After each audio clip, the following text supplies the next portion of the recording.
And we are live and we are back. We are back to do a midweek roundup. We had a couple Premier League matches, and of course, we have to talk Champions League. Usually, I do a standalone Champions League roundup, but things are a little different these days. You know what I'm saying? We got these Premier League matches during the week while we have Champions League. So the Premier League, is the main source of, content for this channel. So I gotta, lead with the Premier League. But we will talk Champions League as well today. We'll talk about the four matches that were played this week in the second leg of the Champions League, round of 16. And we will talk Liverpool, Arsenal. We will talk Tottenham, Brighton. And there's a match between Newcastle and Everton coming up tomorrow. I was actually supposed to do a midweek preview last night, but to be real, guys, I fell asleep, man. I fell asleep pretty early. I was supposed to take a 1 hour nap.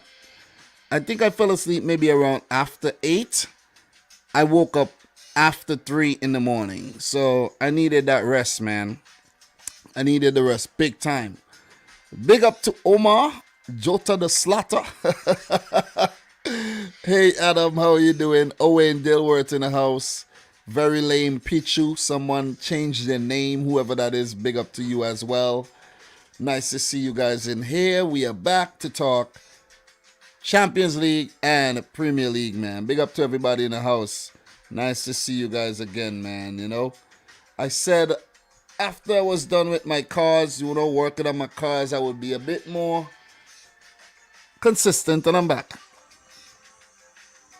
I'm back. So it's my Friday, so which means I'm off tomorrow and Friday.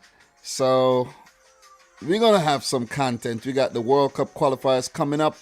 We got Premier League matches on the weekend, and we got FA Cup as well. There's a draw for the last 8 of the Champions League. I think there's a Europa League and Conference League draws coming up as well. So there's a lot of content to touch on, man. So what we're going to be doing, we will be talking about the Champions League round of 16. We will be going through all 8 ties. And I'll let you know my thoughts on all the ties. And if I, just how I feel about the ties and things like that. Talk a bit about the matches and so on and so forth. You know what I'm saying? I actually watched both the games today, as well as the Tottenham game, as well as the Liverpool Arsenal. I had all 4 games on at the same time.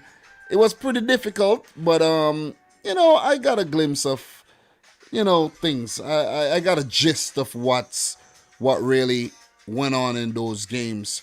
So let's talk Champions League, man. Let's not delay this thing any further. And let's just view all the matches right here. And we're going to go through each and every one of the ties. So let's just start from the first leg. Let's go back to the first leg and just recap the Champions League round of 16, where let's start with the games, each and every one, and then we're going to move to the next leg. So we just click on this briefly. Man City 5, Sporting 0. Mahrez, Bernardo Silva with a brace. Foden and Sterling with the goals in that game. City with a heavy lead in the first leg. And they had a good advantage going into the second leg at the Etihad. Man City ultimately defeated Sporting.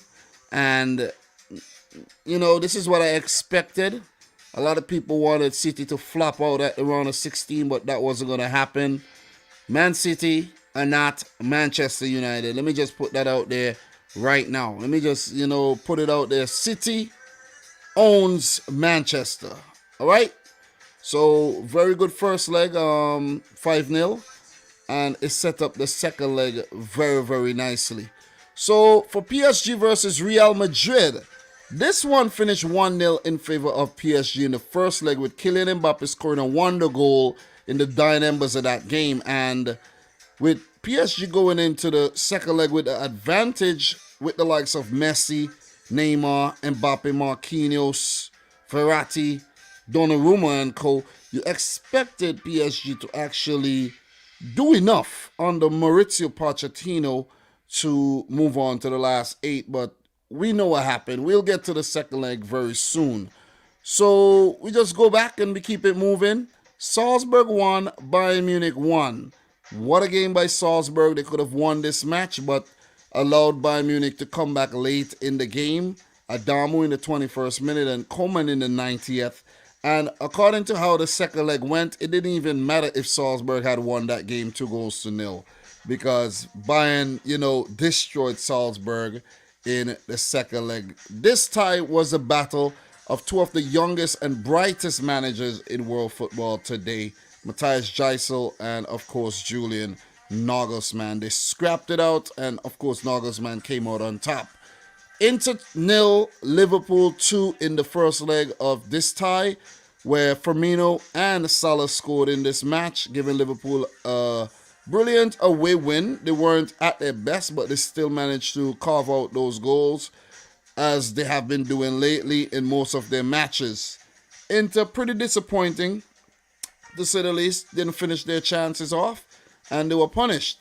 Liverpool with the advantage going into the second leg. We know they did lose the second leg, but they did enough in the first to eventually win the tie.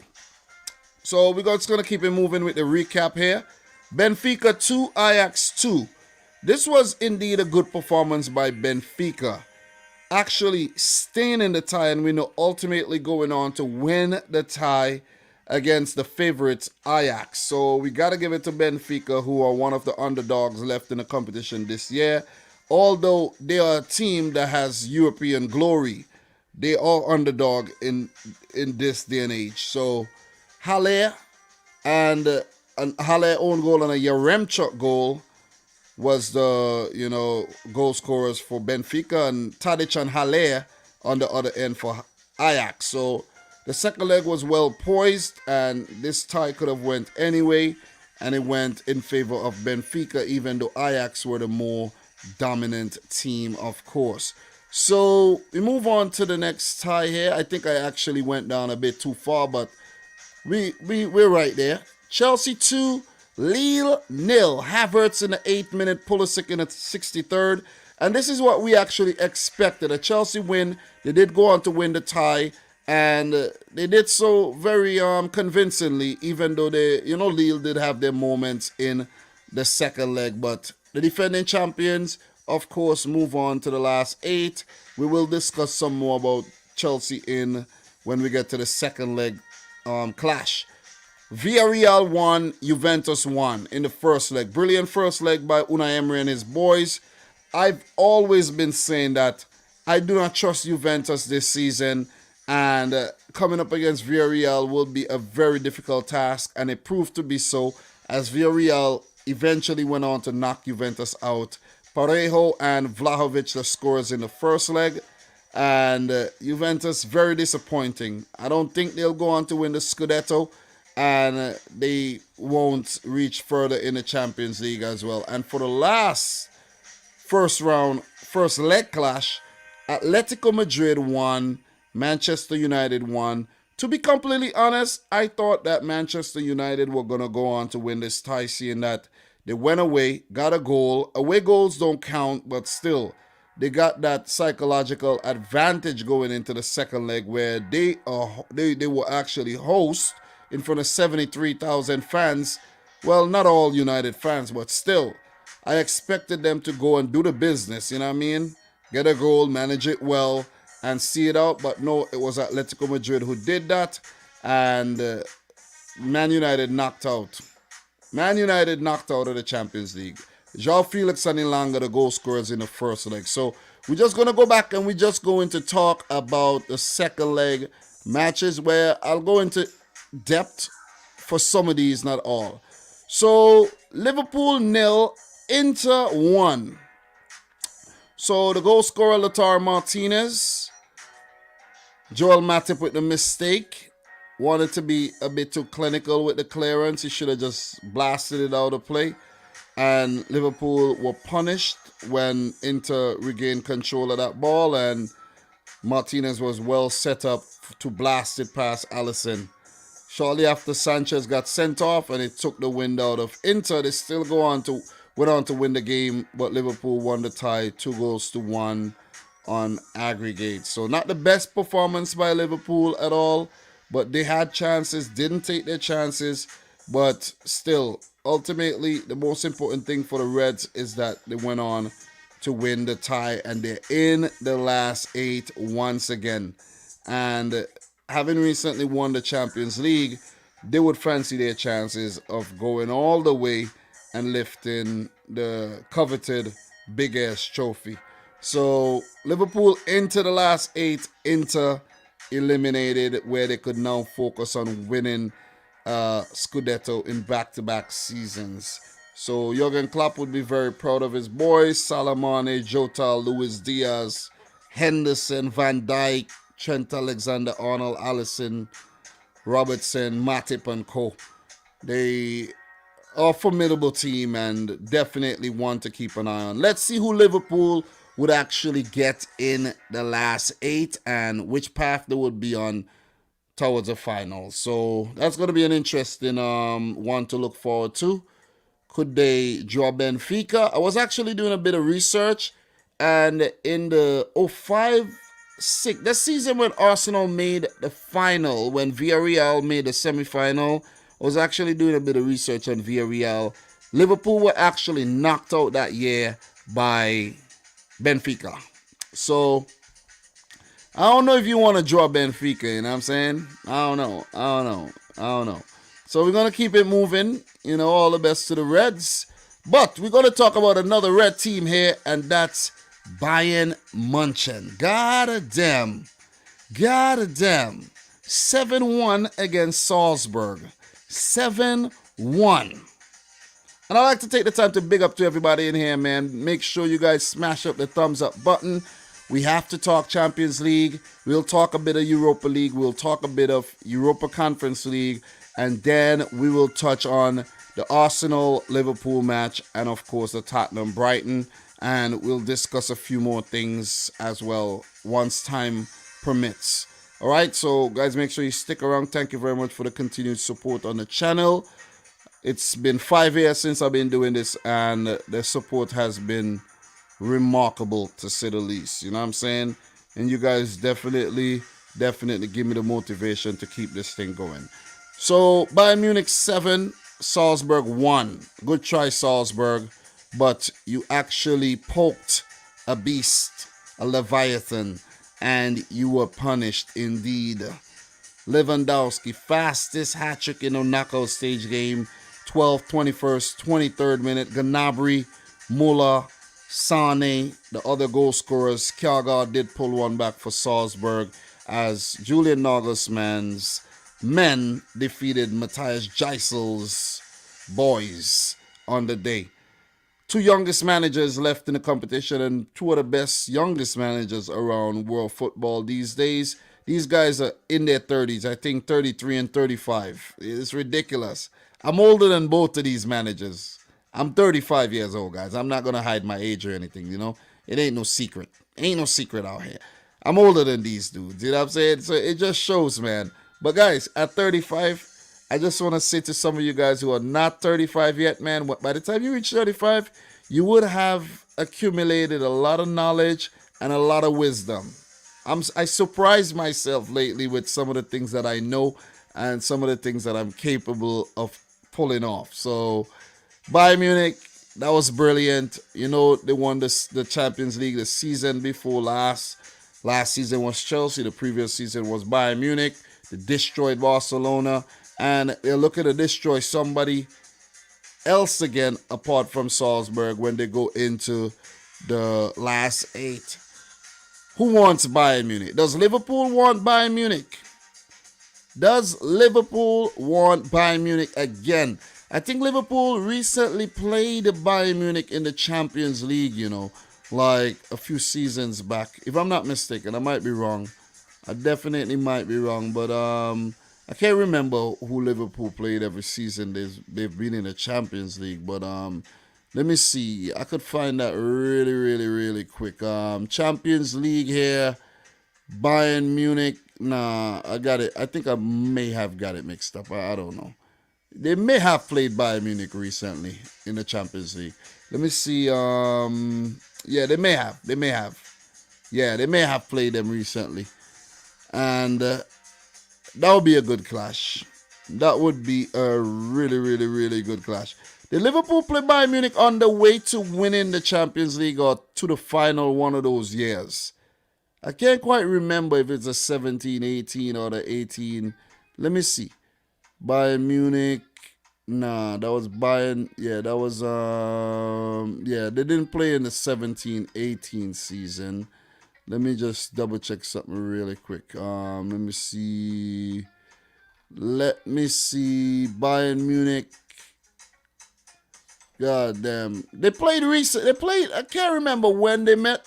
Okay, yeah. It was definitely in the round of 16. Yeah, in the round of 16. I found it 0-0 in the first leg at Anfield. And in the second leg at the Allianz Arena, Liverpool 3-1. I found it with Mane, Van Dijk, and Mane again with the goal. Joel Matip with the own goal. The Liverpool team, guys, believe this. When they met Bayern Munich, there's only one player in the 11 that's not part of the team still, and that's Wijnaldum. Wijnaldum. This is ridiculous. Well, the only player remaining from the bench, well, Fabinho was on the bench and Divock Origi. So all the other players are gone. Lallana, Shaqiri, Sturridge, Lovren, Minile. So the point I'm trying to make is a Liverpool Bayern Munich clash. That would be a good one right now. I just want to put it out there. Liverpool fans would be like, damn, why you want us to play Bayern Munich? Why not give us a Villarreal or maybe a Benfica? You see what I'm saying? Why? Or Atletico Madrid. I won't mind seeing a Liverpool Atletico Madrid though. I won't mind seeing that at all. But look, Bayern Munich, they are forced to be reckoned with, and they move on to the last 8. I didn't actually watch this match, and I still haven't watched the highlights, so I'm not going to act like I got a whole lot to say about this, but that team is definitely a ridiculous 11. They got a few little bits and pieces players on their bench, but the 11 players, man, Coman, you're talking about Sane, Müller, Lewandowski, you know what I'm saying? The likes of Manuel Neuer in goal. The list goes on, man. The list goes on.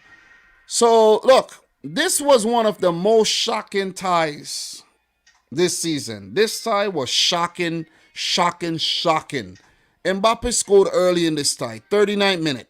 And I'm like, okay, PSG 2-0 up. This tie is over. I was actually watching the boring match between Man City and Sporting. And when the game got like a bit close to the end, I was actually scrolling on Facebook, and some Real Madrid fan, this girl who's a big Real Madrid fan, posted something about Benzema hat-trick. And I'm like, is she in a dream world or something? Benzema hat-trick where? Man, when I switched the channel, man, Benzema had a hat-trick. Benzema had a hat-trick, and it was all a hat-trick given to Benzema because of the mistakes and, you know, whatnot made by PSG. They capitulated. They had a meltdown. And all they needed was one goal to take it to extra time. Couldn't find that goal, man. Neymar seems like he had forgot to play football. Messi was probably shell-shocked. You know what I'm saying? He thought he was probably in dreamland too, playing against Real Madrid and, you know, being comfortably up. Mbappe, who most likely will go on to join Real Madrid, is probably saying, hey, man, I love you guys, but I got to beat you 2-0 up. Mbappe 2, Real Madrid 0. But then the rest of the PSG team just basically capitulated. Benzema pouncing on a mistake their 61st minute, 76th minute, and 78th minute. And that's it. It's a wrap. 3-2 on aggregate. Real Madrid basically gifted. They stole a victory from the jaws of defeat. I was saying to myself, Carlo Ancelotti, he went back there. Yeah, he's doing a great job in the league, but yeah, he's going to flop in the Champions League. Nah, man. These guys turn it around. These guys turn it around big time, man. And this was one of the big turnarounds in the round of 16. And this is one of the games that actually made the Champions League this season a lot more exciting. And Real Madrid have been involved in a lot of these games. Think about the game with them against Sheriff and all. So Real Madrid, would I want to meet them as a Man City fan? Hell yeah. Bring them on. You know what I'm saying? We've beaten them in the past. I think Man City could beat them again. But the last 8 is set up nicely, man. We're going to look into who could get who and all of that. And anybody could play anybody, but we'll just look at some potential matchups as well as, we continue talking about the Champions League. So, look, well played. PSG bottled this. I don't know what will become of Pochettino at the end of the season. If this would be, a reason where the PSG fans would actually, and the board would want to get rid of him. The fans booed Messi and Neymar. And I think Mbappe, no, they cheered for Mbappe, but booed Neymar and Messi. Who knows, man? Messi could be going back to Barcelona next summer. Who knows? Let's see what happens. But PSG seems like they're cursed or something, and they can't win the Champions League because tell me how. You got Messi, Neymar, and Mbappe. I'm not even going to mention the other players like Di Maria and Verratti and Marquinhos and Donnarumma. I'm not even going to mention Hakimi and these guys. But Messi, Neymar, and Mbappe should have been enough to win you. Come on, man. At least take it to the final again. You got Messi there. That's an embarrassment. Seriously. So PSG ought to be ashamed of themselves, and they got to come again next year. They should go on to win the League On title. I haven't even checked League On in a minute. If we have time, we will check the leagues. We should have some time, because we'll be wrapping up with the Champions League pretty soon. And let's see what's going on with the other leagues. The Premier League, we only got a few games to talk about today. So let's see how it goes. Look, Real Madrid on to the last 8. Manchester City 0, Sporting 0. City came close on a few occasions. Sporting did get a big chance. Scott Carson came off the bench. Pep being a bit sentimental, giving a couple youngsters, game time in this match as well.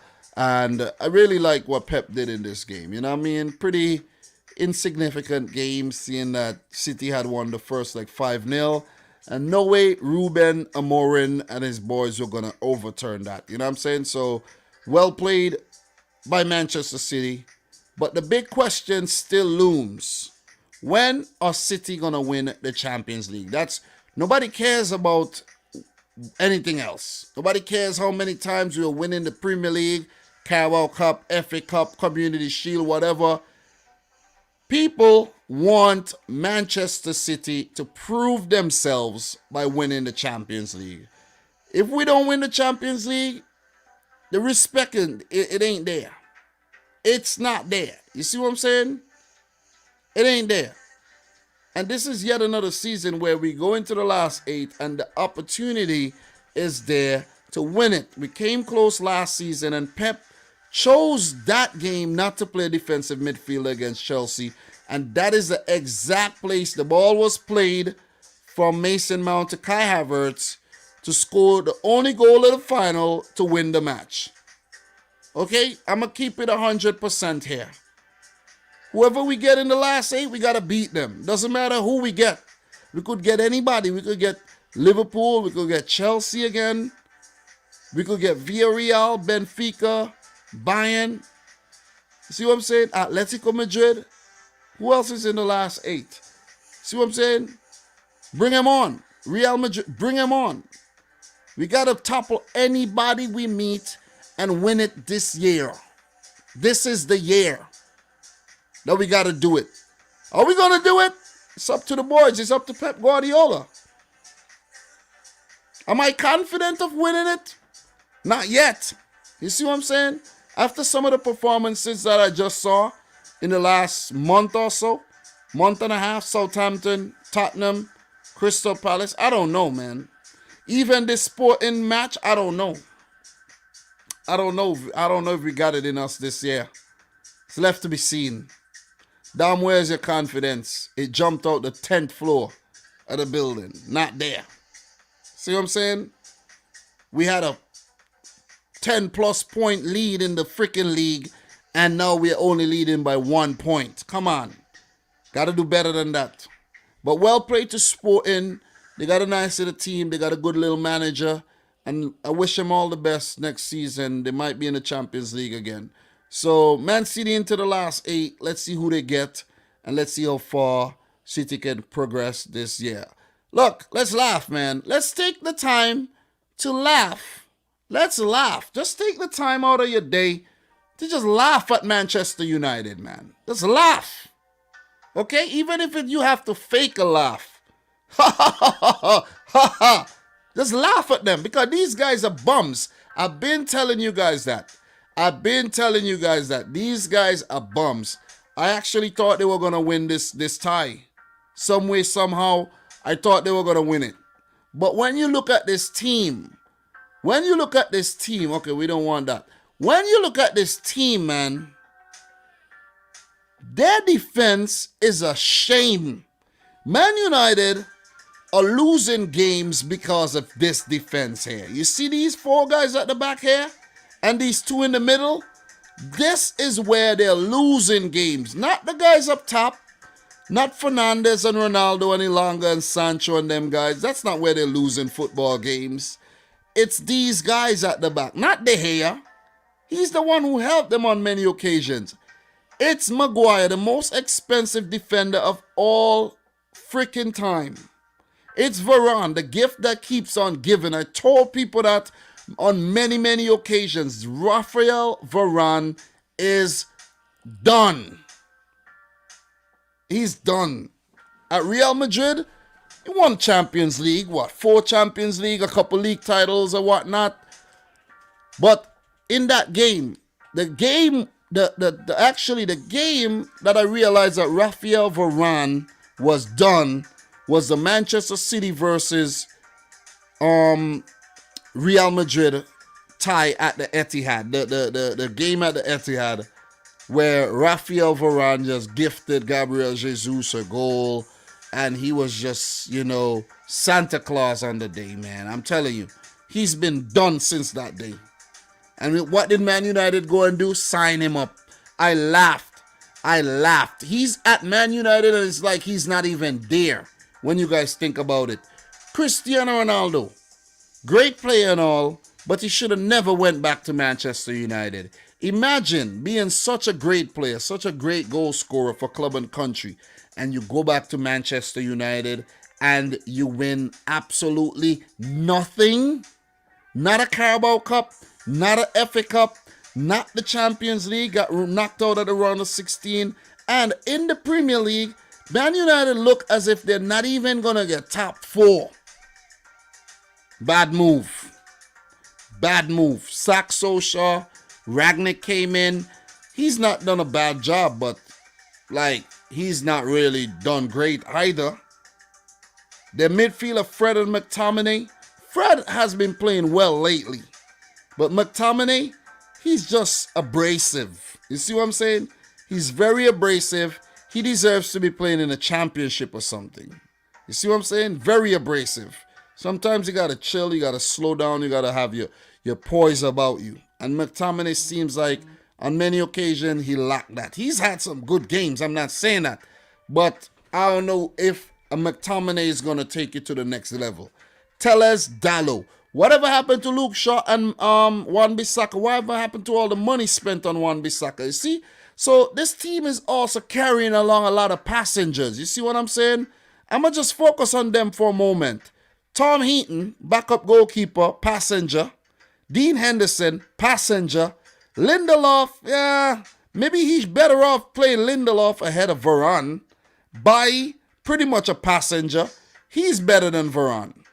He is better than Varane, but he can't stay fit, in my opinion. He's a passenger too. Phil Jones a passenger. How are you playing such a big game and Paul Pogba doesn't even start? Which means that, come on, man. It's ridiculous. What does that mean? Juan Mata is the biggest passenger at the club. He's basically getting paid to do nothing. Rashford wants to probably leave. Lingard is a passenger. Cavani, you signing a 30-something-year-old player doesn't really send a great message. Wan-Bissaka, he's out of favor. And Matic, if you're going to bring on Matic in a key game, Matic,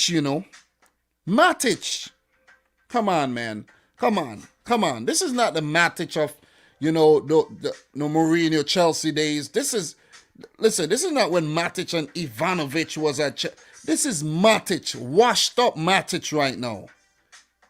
You see what I'm saying? Come on, man. United are done. They're done. They let the fans down. They're done. You come up against an Atletico Madrid team that has been misfiring all season, and you can't score, and they just catch you on the counter and punish you. Renan Lodi with the goal. Very good goal. Griezmann with the assist. Nobody marking Renan Lodi. Look at Diego Dalot. Ball watching. Literally ball watching. Watching the action on the other side of the field. Ball comes over and Lodi does the rest. You see what I'm saying? Like, it's a joke. One player that stood out for me in this game. One player. This centre-back by the name of Reinildo. I think he was bought from Lille. He stood out big time. Stefan Savic, a former City man, and Jimenez, these guys were solid. Herrera will be leaving in the summer. He was so-so. Rodrigo De Paul, man, he tested De Gea on a couple of occasions. Marcus Llorente, Liverpool's tormentor, played at right back. Koke came back in the middle.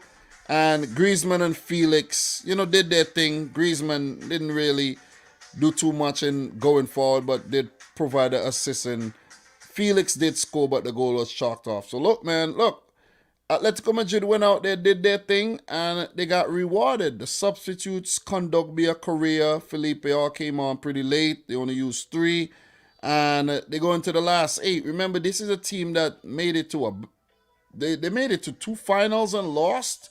You know what I mean? And Simeone embodies this team.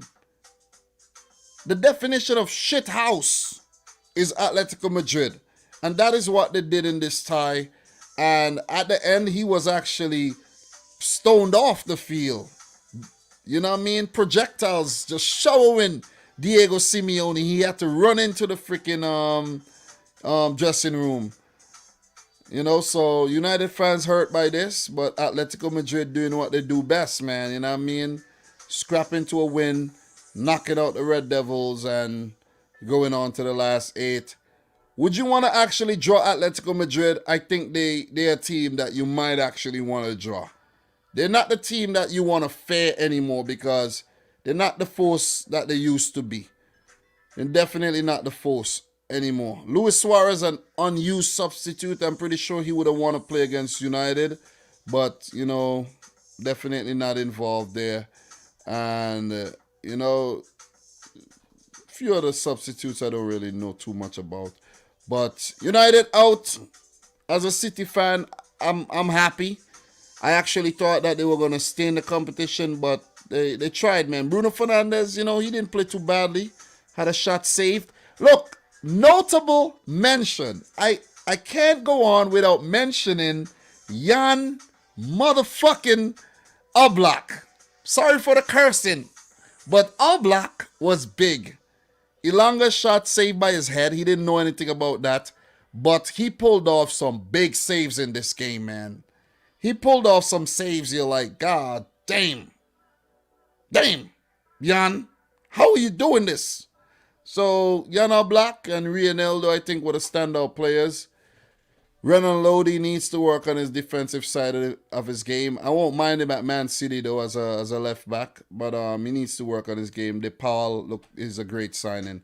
So, we're going to keep it moving, though. Congrats to Atletico Madrid on moving on. We're going to go on to the 4th tie here. Ajax 0, Benfica 1. I did not expect Benfica to win this tie. But I didn't watch the game, but from watching the highlights, the highlight package was all Ajax. Ajax, Ajax, Ajax. Chances, chances, chances. We check the stats here. You'll see exactly what I'm talking about. And let's wait for the stats to load there. I don't know why it's taking so long to load, but yeah, my internet's probably kind of slowed down a bit there, but okay. So you see Ajax here, 66% possession, 16 attempts, 16, 88 attacks, 10 corners taken. And look at Benfica, only 34%, 4 attempts on goal, 19 attacks, 4 corners taken, and they won the match, they won the tie. It just shows you all you need is a moment of quality, and you prevail. Darwin Núñez. I have reservations about this player. He's been linked with Man City before. I have a feeling Man City could go in for this player. I have a feeling the whole Erling Haaland rumors are not, it might not happen. It might just be rumors. I have a feeling. I don't think City are going to pay $500,000 a week to any player. I have a feeling that won't happen. And Man City may go in for Darwin Núñez. They might have to pay about 55 million euros or so for him. Because West Ham did come in with a 48 million euro bid and they turned it down. Maybe City will have to come in with 60. I don't know. I doubt the Haaland thing would happen, but Núñez is a player that you could pay less. And the Uruguayan came off the bench. I'm pretty sure he came off the bench. I didn't watch this match, but let's just go back here. The lineups. No, he started the game. He actually started the game, but he wasn't involved too much. Maybe that's why I thought that he came off the bench. He went off later on, but it's from a oh man, I shouldn't be letting this footage play through. But he came off from a corner. I think this goal came from a corner, headed in, and Núñez, the only goal of the game. Ajax were wasteful. Very, very wasteful. Tadic, Halle, Anthony, they all had their chances. Julian, not Julian, but Edson Alvarez. I'm thinking my Alvarez, Julian Alvarez. But Edson Alvarez had a chance, a couple chances that he didn't take advantage of. I think Mazrui, all these guys had chances. But Ajax were just wasteful and they were at home. Just like Man United, Ajax were at home. They got beaten. The home teams did not really fare well in the second legs here, where you saw City didn't win, Liverpool lost, Ajax lost, United lost, Juventus lost. So I guess, home court advantage goes out the window there when it comes to a cup tie. But you got to give Benfica the credit, though. You got to give him the credit. You see what I'm saying? You definitely got to give him the credit.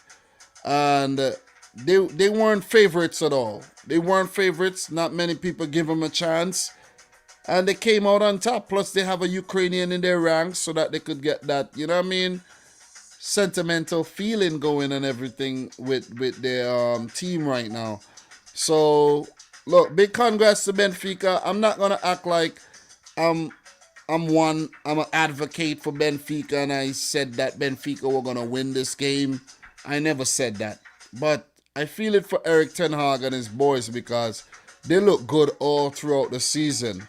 But it is Nelson Veracimo and his boys that go on to the last 8. And a lot of teams in the competition, left in the competition, would be wanting to draw Benfica, but they could prove to be a very, very, very dangerous team. And teams could take them lightly and they could pull off an upset or two. So it's going to be interesting to see who gets Benfica in the last 8. And I won't mind Benfica at all because they have helped us big time. We got Edison from Benfica, João Cancelo being a former Benfica man. We have Bernardo Silva as well being a former Benfica man. And I think we have another Benfica man in the ranks too, but I can't quite remember everything there. But definitely, man, I won't mind Benfica. I'm not, and knowing Manchester City's luck, you know what I'm saying? It might just happen. It might just happen. Ruben Diaz as well. The Ruben Diaz one slipped me simply because he has been injured. But we got Diaz, Cancelo, you got Bernardo Silva, Edison, all came through Benfica. Oh my, I think it's destined for us to play Benfica and go on to the semifinals. You know what I'm saying? You know what I'm saying? So big up to everybody in the house right now, man. We ought to talk about Liverpool versus Arsenal, Tottenham, Brighton, but we're touching up on the Champions League. Guys, let's get the stream up to 100 thumbs up. We got over 150 people in here right now. We only got 37 likes. We could do a lot better than that, man. Come on, guys. Come on, hit the thumbs up button. I do appreciate that. But if you look at the Benfica squad here, you could see some old veterans, Vertonghen and Otamendi. These guys, you know, did a pretty good job to keep it a clean sheet on the day. Vlachodimos in goal. You have the likes of Grimaldo, very, very bright talent. Tabrat, basically resurrecting his career. Weigl as well, you know, enjoying his time over in Portugal. This player by the name of Everton Ribeiro, I want to see more from him. I've been pretty disappointed with his efforts at Benfica so far, but let's see what he could do in the next round. But the man of the hour is definitely Darwin Nunez, and he's a player that we got to watch. Look, next summer, Anthony, he's going to another club. I'm pretty sure Ajax are going to cash in on him. And Mazruri, I think, will leave indeed. Onana, I didn't even realize it was Onana in goal. But Onana is only in goal because I think Pasveer is injured. Yeah, Pasveer is injured and Stekelenburg is also injured. So Onana, who's basically been banned previously and he came back and was pretty out of favor, he won't be staying on this summer. Timber is one that could move on. Tagliafico is another player that could move on. It's at the bench here that could move on this summer. Divine Wrench is a player that other clubs may be looking at. You know what I'm saying? So Darami is another bright talent. So Ajax, a selling club, and they would continue to recruit and come on, with a nice little squad again next season. And I don't really know what's going on in the Dutch league right now, but if we have time, we'll check on the Dutch league. So congratulations to Benfica on moving on to the last 8. I didn't really expect them to pull it off, but they did so. And very disappointing stuff from Ajax to lose at home. So, look, we have ran through all these ties already, and we have 2 big ones. Let's leave the Juventus-Villarreal one for last. Let's just talk about Chelsea, Lille. And this is an expected result with Chelsea winning 2-1 on the night and 4-1 on aggregate. Lille took the lead.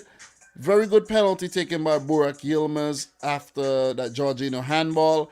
But Chelsea responded brilliantly. Pulisic with the goal, second goal in the tie, and Azpilicueta with the second goal as well. So pretty good stuff by Chelsea, and they are showing their strength even through the storm right now. Off the field issues going on, potential sale of the club, Roman Abramovich losing the club and everything. So you got to give him credit for doing well in the midst of chaos. Off the field distractions, these guys are staying focused and they're concentrating. They got their eyes on the prize, and that's to go back to back. I honestly don't think that this Chelsea team will go back to back, but they will definitely look to prove me wrong. You see what I'm saying? Like, many teams have proven me wrong in the past and have proven you wrong in the past as well. But very good comeback by Chelsea, though. Lille looked very spirited, and that goal did give them a lift. But when they conceded that first goal, they knew they needed 2 more to get back, and the heads were down. The heads were really down.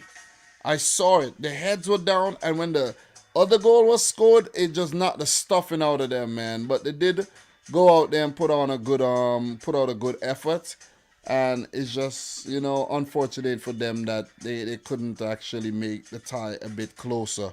So Chelsea, they move on, and one thing I gotta touch on: Romelu Lukaku off the bench again. What is up with €100 million player coming off the bench? Like, I don't get this though. I don't get this, So Let's see if Lukaku is able to reclaim his starting berth at Chelsea. Let's see if he could get his form going. Let's see if he's there next season. But the defending champions will look to grow strength by strength and win the competition again.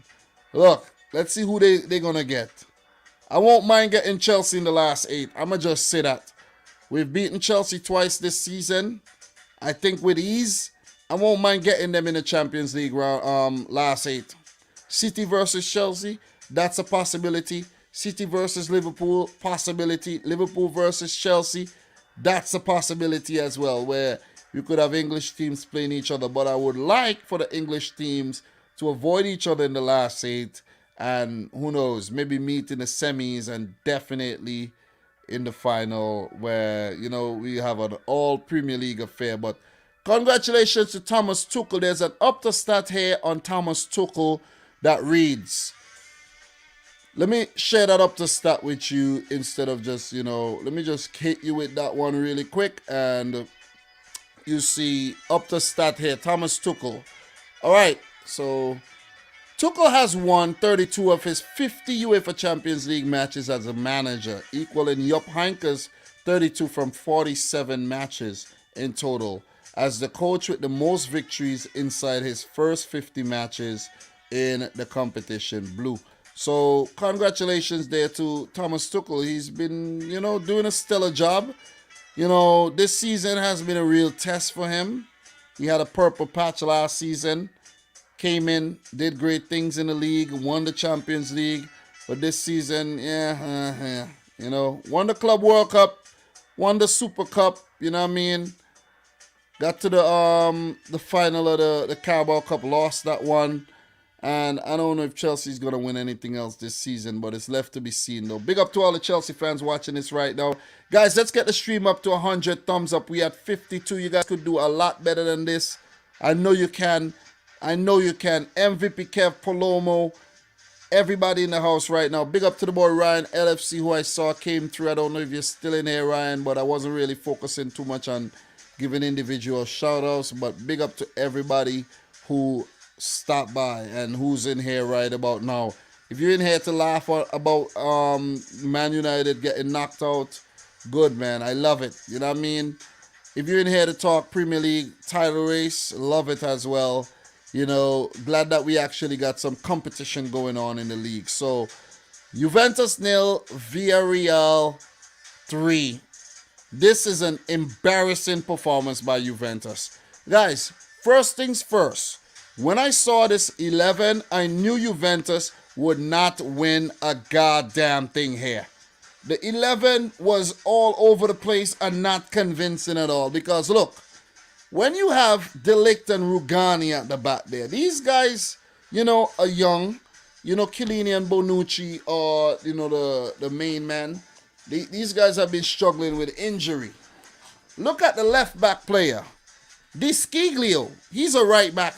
And he's been out of favor for the most part, right? Danilo, I don't know how Juventus actually basically swapped Cancelo for Danilo and Cash. Nuts. Danilo was a squad player at Man City. I like him, but he ain't no Cancelo. You see what I'm saying? So some of the decisions that Juventus make is just shocking.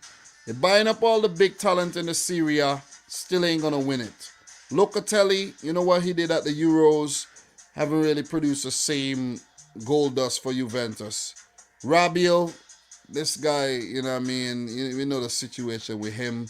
Arthur, he hasn't really done well since he left Barcelona, Cuadrado, he's up there in age. Vlahovic is bright, but, couldn't breach the goalkeeper on the day. And Morata is a waste. Plain and simple. Big up to Szczesny in goal, the former Arsenal man as well. Look, this team is not a team that you look at and be like, damn, I fear this team. This team does not put any fear in the hearts of anybody. So, big up to Adam the Great. Thank you for dropping a $50 Croatian super chat here. The questions and comments from the journalists towards Tuchel over the past weeks are pretty disgraceful. Journalists need to stop with the war and the sale bans and all those comments. Well, Adam, bro, you know the media. Yeah, big up to guys for mentioning Chiesa as well. He's been injured. He's been injured. There's also another player that there's probably a couple other injuries. Alexandra, who plays left back as well. Big up to the boy Jack Mack in the house. Oh my God, damn! Big up Jack Mack, man. How are you, Jack? We still haven't had a chat this season since the beginning when we were talking of Cristiano Ronaldo, but we could all laugh about that right now. We could all laugh about Cristiano Ronaldo right now. But Adam, bro, you know the media. That's what the media does, bro. The media is all about views. That's it. Clicks, views, and attention. And negativity sells. Negativity sells. If I want views, I just talk about negative stuff all the time. Just negative. If I'm negative, just negative. I'll get views, you know what I'm saying? But that's not what it's all about. You know what I mean? It's all about longevity. It's all about being in a good mental state. It's all about having a good energy and everything. And that negative stuff could take a toll on you, you know what I'm saying? So just gotta take it easy because it ain't real. It ain't real. You're just doing it because, for the glorification and for the, you just want that feel of, oh man, a lot of clicks, a lot of views, a lot of eyeballs on this. Nah. So that's why I haven't really been going crazy with the whole war thing on Ukraine and all of that. Because people are just capitalizing, man. Because I don't understand how the world just sit back and watch Russia go into Ukraine and do nothing. You see what I'm saying? Just think about it, guys. You just think about it. If the world didn't really want this to happen, you just put together your forces and go and you stop Russia. Simple. Maybe it's not as simple, but still. You feel me? Maybe Russia combined is more powerful than all these countries too. We don't want a world war here. We don't want a world war. But still though, it's like in this world right now, guys, we can't get a fucking break, man. If it's not coronavirus, it's some war. It's some war there. It's some war in Palestine and Israel. It's some war in Ukraine, Russia. It's some fucking disease. It's some bullshit that we gotta be dealing with all the time, man. You know what I'm saying? I'm fed up with this shit. I'm just keeping it real. I'm fed up. Can't we get a damn break? Can't we get a couple good years of just niceness? Anyways, man, let's continue talking about the Champions League here. Big up to everybody. Make sure y'all smash up the thumbs up button. Look, let's get the stream to 100 thumbs up. Let's do that. Big up to Adam the Great. Thank you very much for dropping the super chat, man. Appreciate it.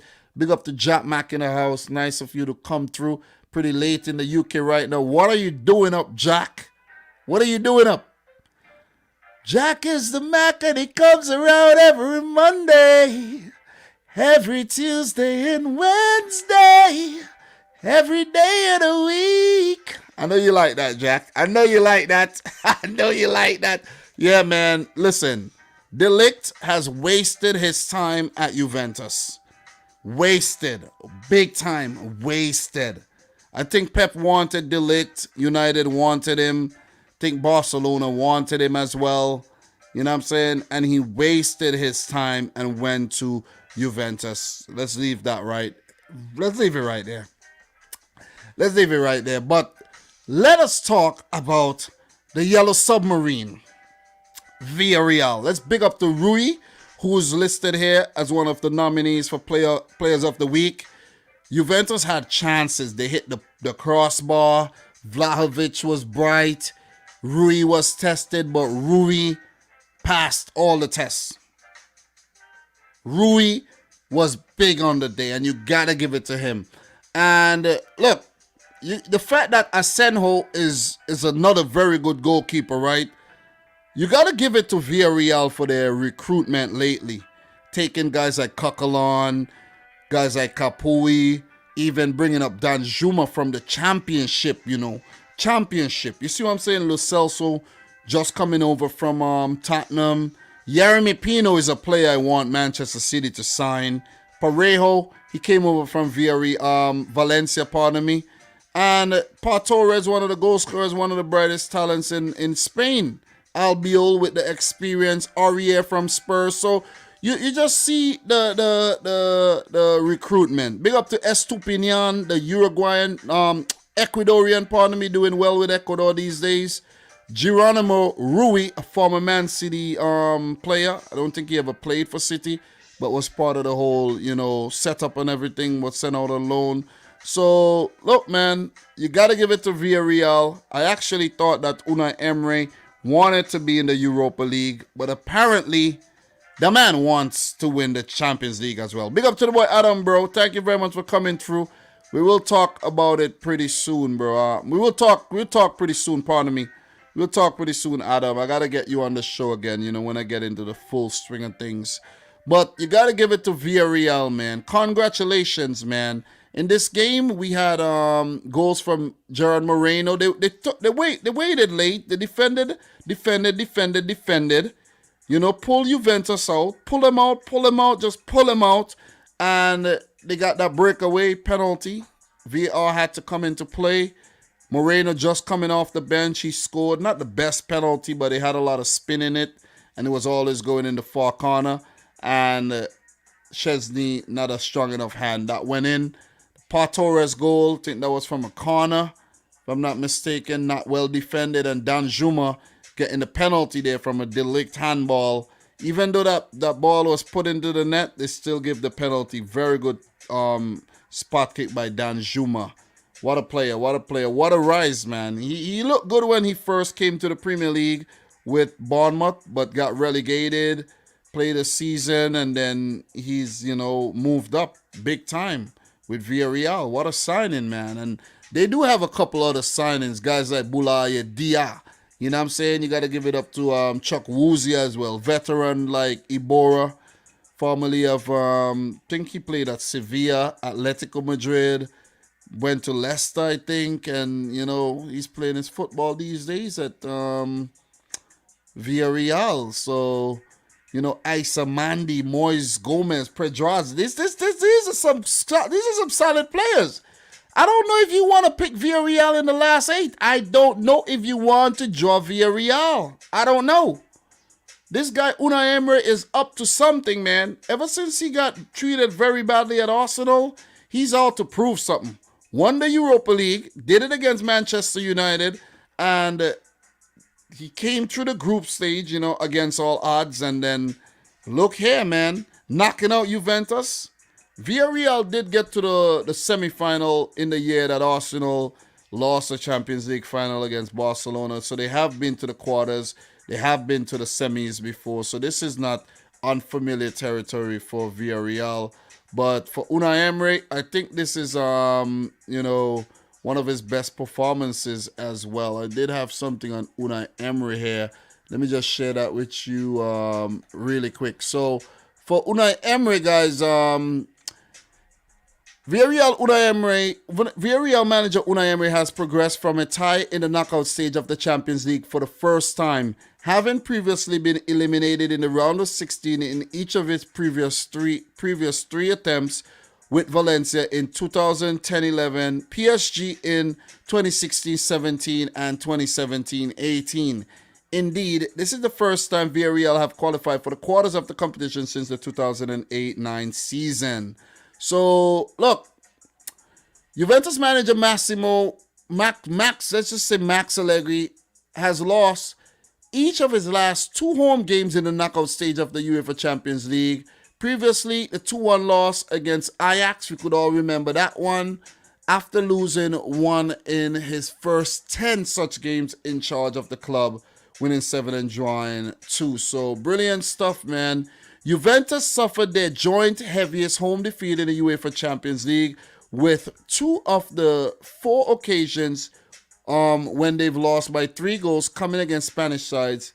0-3 against Man United in 2002-3, 4-1 versus Bayern Munich in 09-10, and a 3-0 loss to Real Madrid and a 3-0 loss to Villarreal. So this is a huge loss. This loss definitely sent shockwaves through Turin and throughout the world of, the sport, the lovely sport of football. And you got to give it to Villarreal for their tactics and They're keeping their heads on, man, being pragmatic and not going crazy out of the blocks and just, soaking up the pressure and hitting them late like what teams be doing to Manchester City on a regular.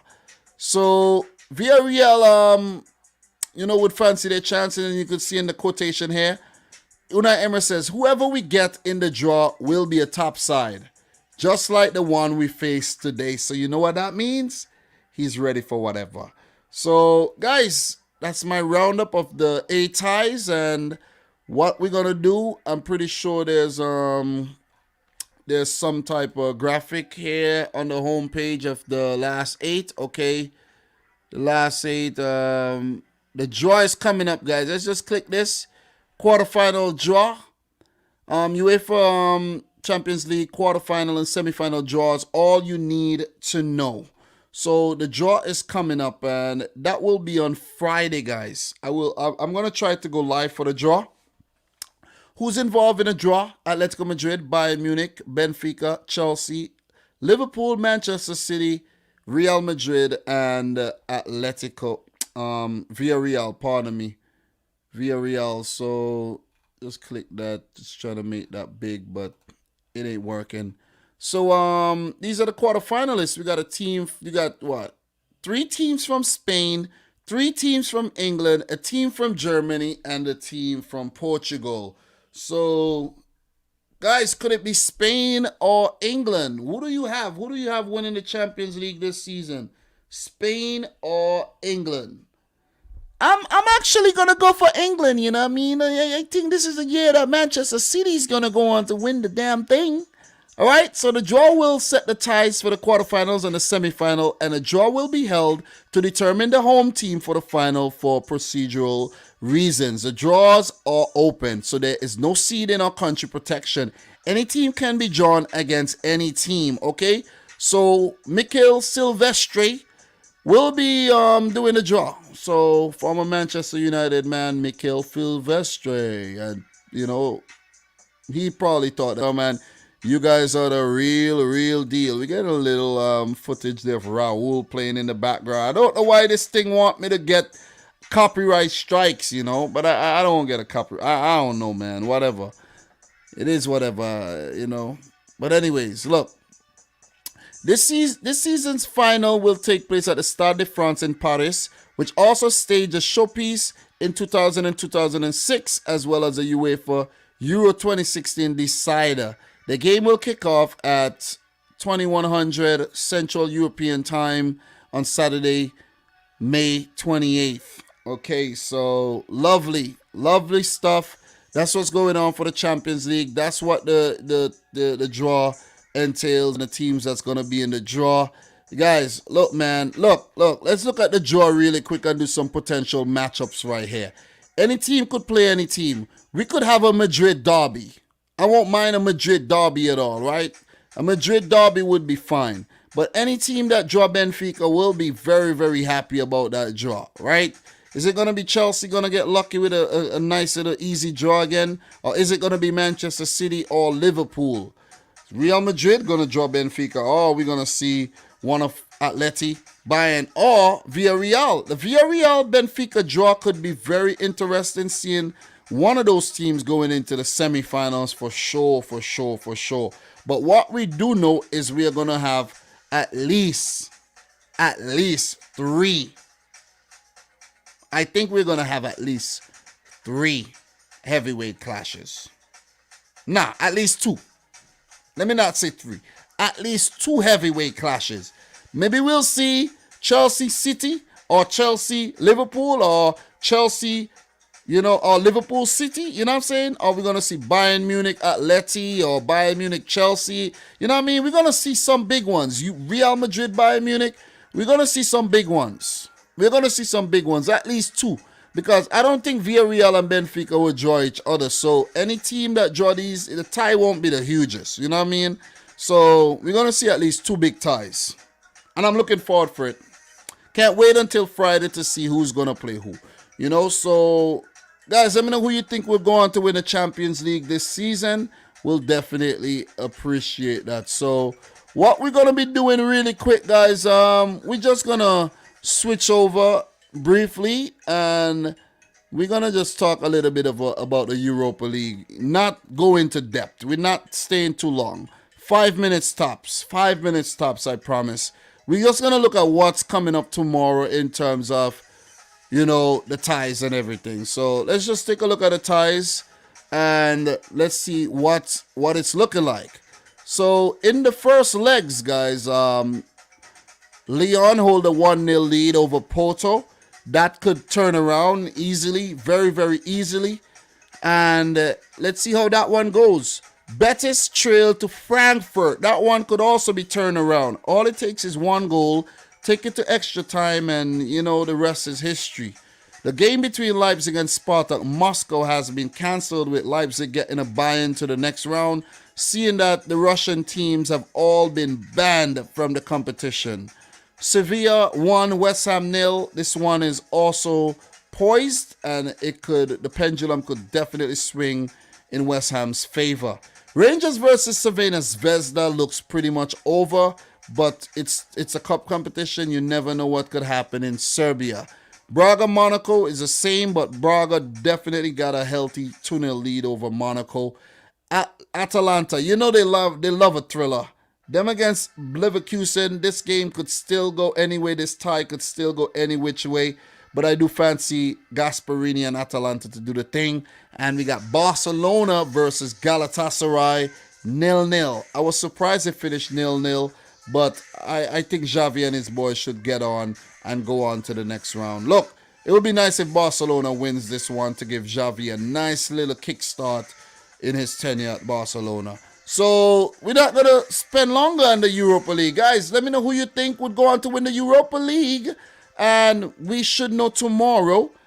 I may go live tomorrow night.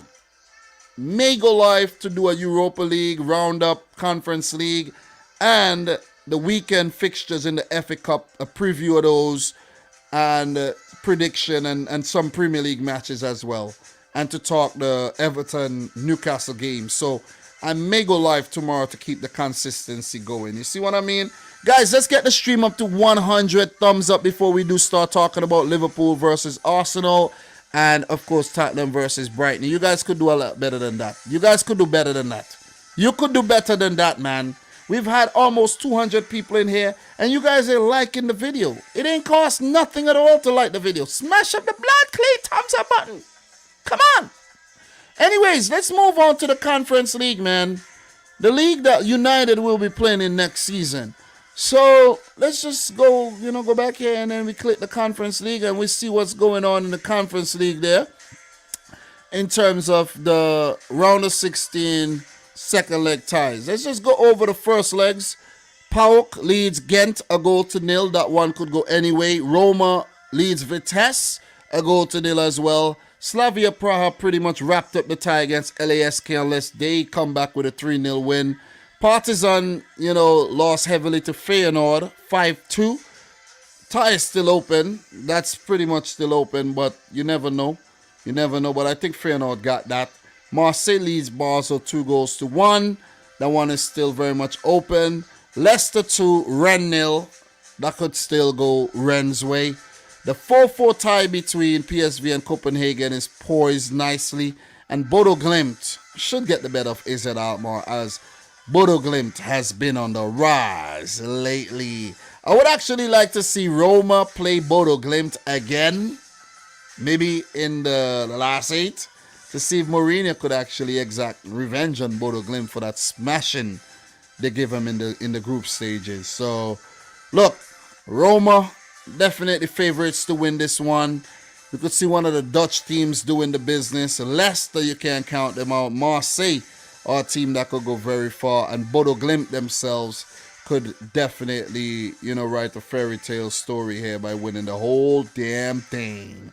So that'll do it in terms of the European competitions. Hour 9 minutes, not bad at all. Not bad at all, man. I've done pretty well in terms of the coverage of the European competitions. And what we're going to be doing is we're going to move on over to the Prem de la Prem. Okay, so let's just switch that, and what we're going to be doing is we're going to just switch things over to the Premier League. All right. Creme de la creme, prem de la prem. Let's go. Let's do this. Let us do this, man. Let's talk.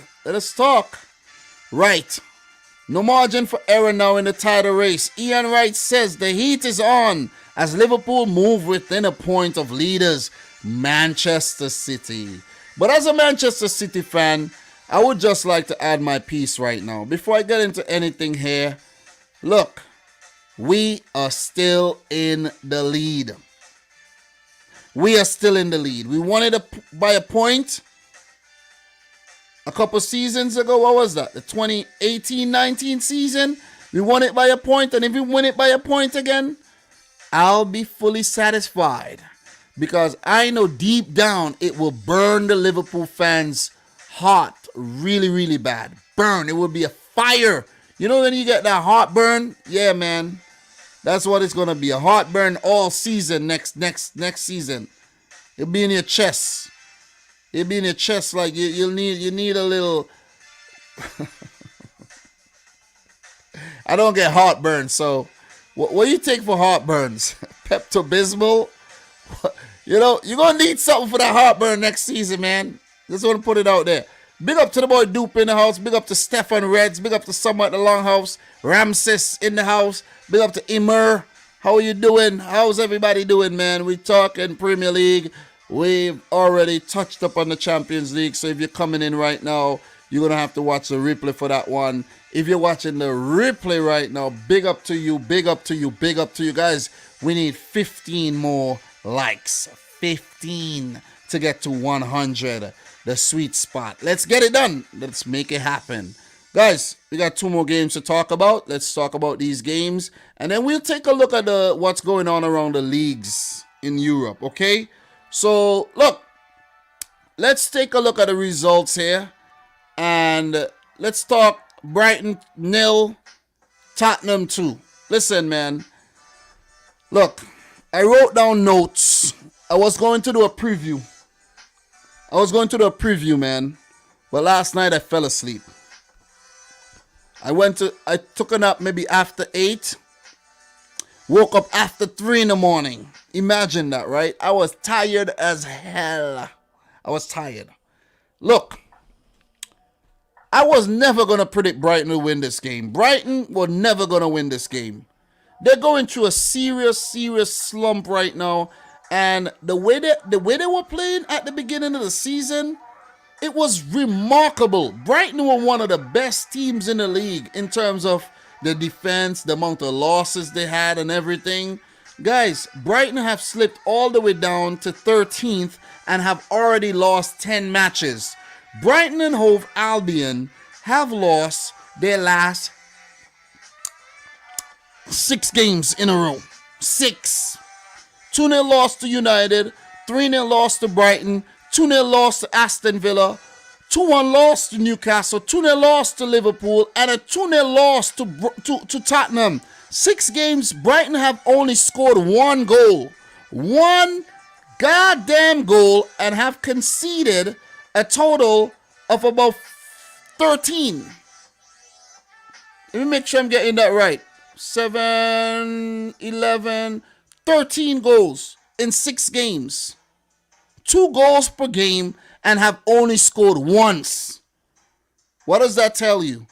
Their attack and their defense, they have just, come up short lately. We know that they weren't scoring a lot of goals, but where they lacked for their attacking prowess, they were defensively sound. And since they lost Dan Burn, since they lost Dan Burn and Adam Webster picked up that injury, they've gone to shambles. That's what happened. And Lewis Dunk had got suspended as well. There was one game where Veltman and Duffy was at the back. Come on, man. And that may have been a mistake by Graham Potter not really involving those fringe players more often and everything. And maybe he needed a change of system, a setup at the back. Maybe something needed to change because it ain't looking good at all, man. It ain't looking good at all. They got some respite in the fact that they play Norwich next. But then you got Arsenal, you got Tottenham again, you got Manchester City. You know what I'm saying? So things could just continue to go downhill for Brighton, where they look like they could have been a team that's finishing top 10 this season. And they could be finishing 16, 17 like they have been finishing for the last couple seasons, but surviving the league. 33 points, they may barely survive again. You know what I'm saying? Which is unbelievable when you think about it. They used to draw a lot of games, but it seems like they have lost that spark as well.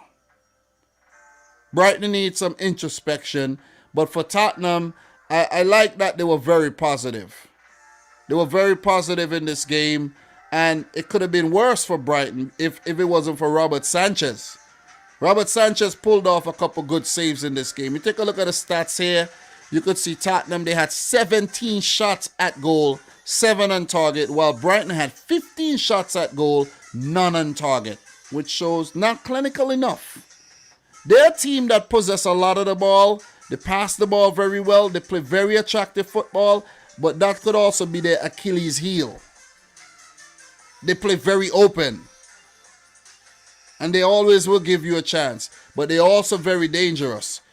Look, early mistake there. The back pass where Harry Kane pounced on it. He should have scored. He had a great chance saved in the end by Robert Sanchez as well. I can't remember every single save he made, but he made some big saves. But, Christian Romero with that deflection from the Kulusevski shot. And Harry Kane there, set up by Bentancur. He's getting into the act. Kane, late bloomer this season. Let's see if he'll still be at Spurs. I think he will. I don't think City's going back in for him. No way. City should spend 150 million on Harry Kane. I don't care how many goals he scored. Let him stay at Spurs and go trophyless. He should have actually been a big baby last summer and tell them, free me, I want to leave. But he didn't. You want to be professional? Stay at Spurs. You see what I'm saying? Stay at Spurs. How professional are teams when they're sacking managers left, right, and center? It's only players that are required to be professionals, right? So, look, another good performance by Tottenham, but they have been very inconsistent. Bouncing back after that loss to Manchester United. They recently lost to Burnley. You know what I'm saying? They beat City. So, they've been the epitome of inconsistency under Antonio Conte and Nuno Espirito this season. Because Conte have already lost about 9 matches in charge of Tottenham. And altogether as manager of, not Juventus, but Inter, he lost 15 in 64 games. So, he's hit new lows, but they're still very much in the hunt for top 4 football. They're 7th right now. They do have 48 points on the board. Let me refresh this, make sure I'm getting that point tally right. 48 points on the board, and they have 10 matches left to go. So they're level on points with West Ham United with a game in hand, and they're 2 points behind Manchester United and 3 points behind Arsenal. So the top 4 is right within their grasp. It's up to them to be consistent. Be consistent. That is the key here for Tottenham. Be consistent. You see what I'm saying? Kulusevski look bright. Bentancur looks bright. I think Conte, he knows the players that he wants to be involved. I feel a bit sorry for some of the newer guys that recently came into the squad. Guys like Emerson Royale. I feel bad for him. Really bad. Really bad. Because he's not bad, but, Dougherty's being preferred these days. Davinson Sanchez is a spectator these days. And, Lucas Moura as well doesn't really feature too much from the start. And Steven Bergwijn. Harry Winks as well. So, look, if Conte's still in charge next summer, Tottenham, you're going to see more players coming in. He's going to strengthen the team. And maybe, just maybe, they could win the Europa League. I don't think they're going to make it to the Champions League this season. I think Arsenal will actually get in there ahead of them and maybe get embarrassed again against quality oppositions, because that's what seems like it's always happening to Arsenal. So, look, before we segue nicely into the Liverpool Arsenal tie clash, Tottenham right now, they're seventh, 48 points as I mentioned, and their next game will be a London derby against West Ham United before they play Newcastle, Aston Villa, and Brighton again. So, good win over Brighton. For Brighton, 6 losses on the trot. The next game is against Norwich before they play Arsenal. Then Tottenham again. So they gotta beat that. They have to pick up a win against Norwich to take them up to 36 points. And they have teams like Southampton. They have Leeds. They'll trickle over the 40-point mark. I think Brighton might end up not even bettering their points tally of last season. So, congrats to Spurs on the win. Brighton, they look bright on a few occasions, but not clinical enough. You know, they have some talents in their team. Trossard, guys like McAllister, Bissouma, Lamptey comes to mind, Cucurella, and, Colbert. They just came up short lately, man. Big time. Big time. So, big up to each and everyone in the chat, guys. We need 6 more likes to get to 100 thumbs up. I will definitely appreciate it. So Paloma is saying Graham Potter's job is on the line right now. I don't think so. I really don't think so. They would have expected better things from him this season, like an improvement, and they did see that. They did see that at let's say the first third of the season and halfway through the second third, but the final third, it has been very, very poor. I gotta say, it has been very, very poor, man.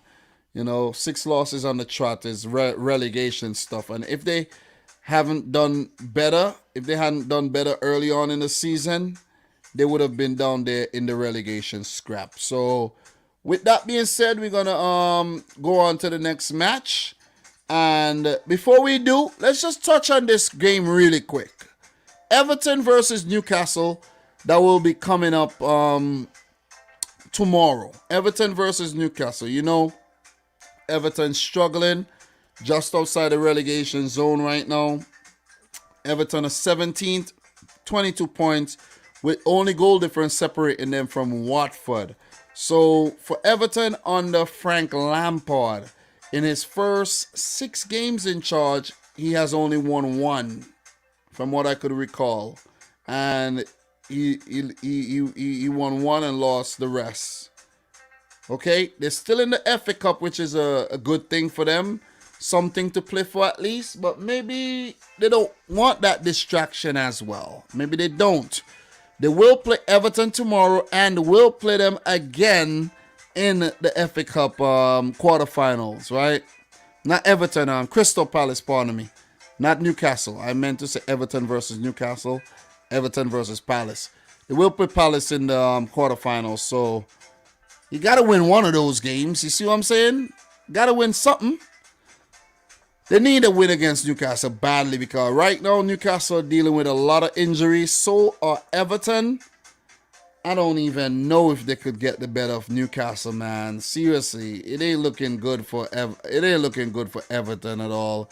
It's a sad situation right now at the club, but it ain't looking good at all, guys. Imagine Everton getting relegated. Everton.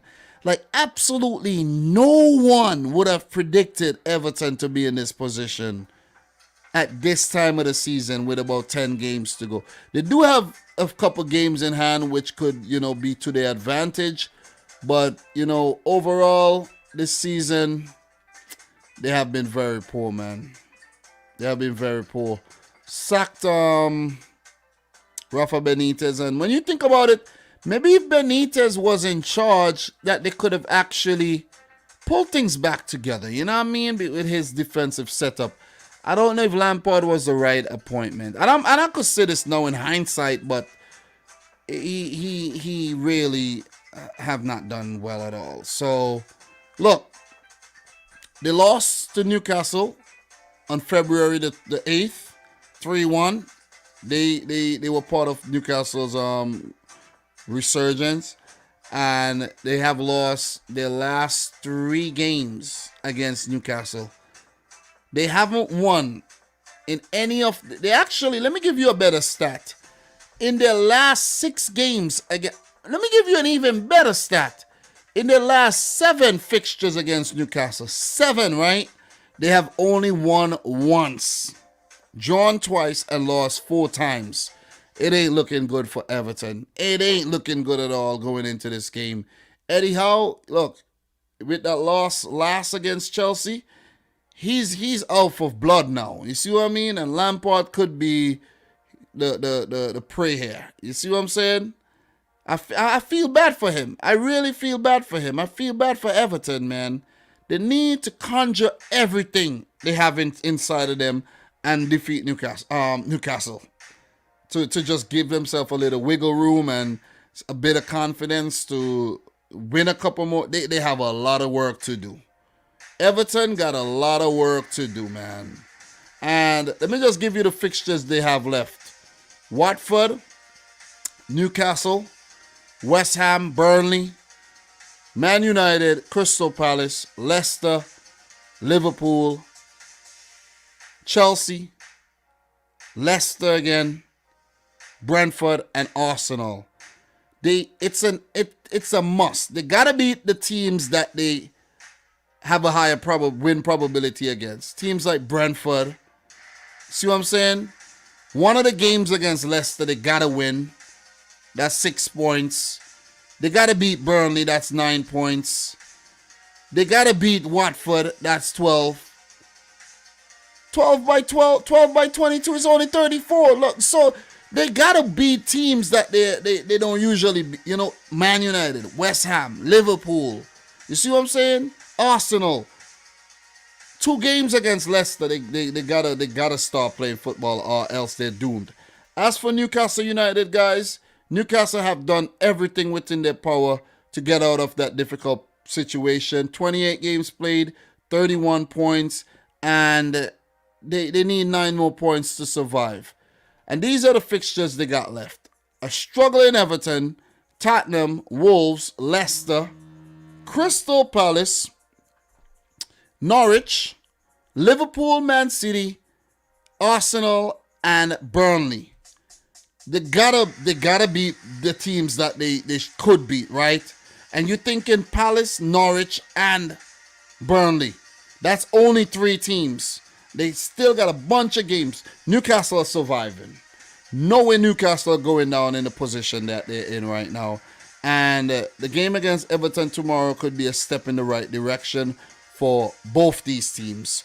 That's my thoughts on that one, guys. We're going to keep it moving. And we actually going to talk the game that a lot of you guys have been waiting to talk about. Arsenal 0, Liverpool 2. And I have to say, thank you very much for 100 thumbs up, by the way. You know, thank you very much. Arsenal 0, Liverpool 2. Let me start this by saying I am very disappointed in Arsenal. And I don't know why I had any type of hope that they could have picked a point off Liverpool. I really don't know. And I've been talking to some of my Liverpool boys at work, and I'm like, you guys are drawing the game against Arsenal, and you know, they all says, nah, not Arsenal, man. It doesn't matter how well they're playing. Liverpool got Arsenal in their pockets. I'm like, bro, Arsenal is getting a point from Liverpool. And from the way they played in the first half, you would have believed me, you know what I'm saying? You know what I mean? They played well in the first half, just like they did well against Manchester City in the first half of their last game against City. And then the second half, it was a whole different story. See what I'm saying? Like, that escalated really fast. You know what I'm saying? Like, what is up with this Arsenal team, right? Whenever you're playing these other teams, yeah, you're picking up some really good results. But whenever you meet the more quality oppositions, a Liverpool, a Manchester City, a Chelsea, you're flunking out. Like, come on. This is what Arsenal needs to improve on. You're showing way too much respect to these teams. Take a leaf out of Crystal Palace's book. Palace showed City absolutely no respect on Monday. None. They were going for the win up until the last seconds of the game. But Arsenal, I don't know what is up with this team though. You're one of the most informed teams in 2021. And you're coming up against Liverpool, who basically have been shithousing themselves over the finish line in most of their games. To just keep it real. And you have them to pick up something. The opportunities were there. You can remember the Odegaard chance that, Alisson pulled up. You got to give it to Alisson, though, you know what I mean? Bad, that was Thiago with the back pass. Very bad back pass by Thiago. And Arsenal couldn't pounce on that. And that's the thing. If you give Liverpool an opportunity like that, you think they're going to not score? They're going to take the chance. And Arsenal, they got to be more clinical when they play against the more quality teams. And that is their problem, man. That is the problem with this Arsenal team. If they keep working, they could, weed out that problem. I'm not going to be too harsh on them because they've done well this season. Let's give them that. They've done really, really well to be in the position that they're in, 51 points. And, they have games in hand as well. So you got to give Arsenal a lot of credit. You see what I'm saying? Definitely. 51 points, 27 matches played. They got 2 games in hand to Liverpool and Manchester City, right? What did Arsenal do last season? They placed 8th with 61 points. So with 11 matches left to go, Arsenal are within 10 points of what they achieved last season. So they have already done what they needed to do. The previous season, Arsenal only were able to muster up 56 points, guys. You see what I'm saying? So this is a more improved Arsenal team under Mikel Arteta. So give Arteta some credit. This is a team that were dead last in the league at the end of August. No goals scored. Remember that. So they've really pulled things back. But when you're in form and you come up against the better teams, you got to perform better, man. You got to do better. But credit goes to Liverpool here. Out of the blue. I know you are the Reds, but you scored out of the blue here. Jota, I took my eye off the game for 1 second. Bam, I hear Liverpool score. Jota celebrating. I'm like, what is this guy celebrating about now? Liverpool score. Of course, I think Mane did score a goal that was offside if my memory is correct. I've been watching a lot of games lately. Sometimes I think it's like deja vu, But Jota with the goal set up by Thiago. And that was a very good goal. The patience in the build-up and everything. I think that's what caught Arsenal out. With them thinking Liverpool are just going to just pass, pass. And then they'll have enough time to recover the ball. And you got to criticize Arsenal for not pressing. The pressing game was off during that play.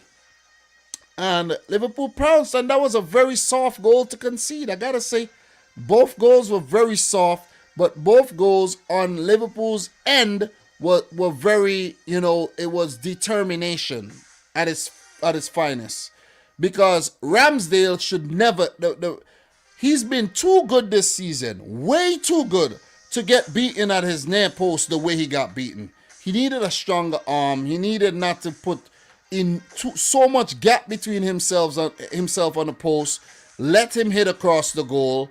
But Ramsdale, poor positioning and poor shot stopping in that play.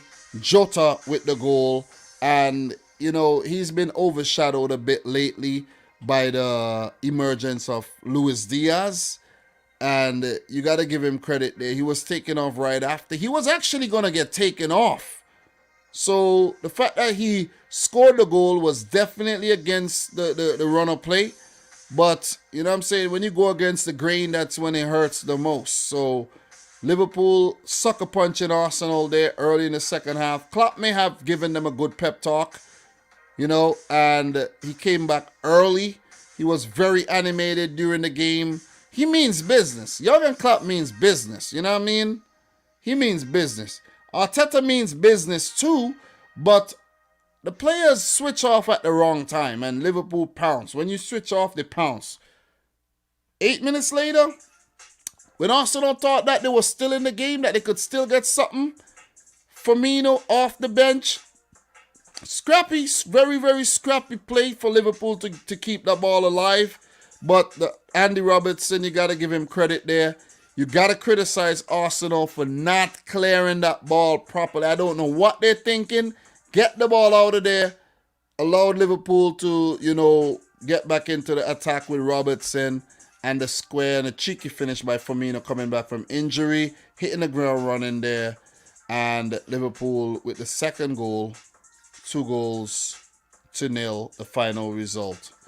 Arsenal, they did have their moments throughout the game, and they just weren't able to breach Alisson Becker.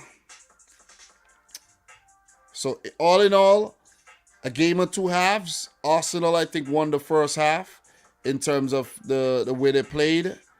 But Liverpool in the second half, definitely more guile, more creativity.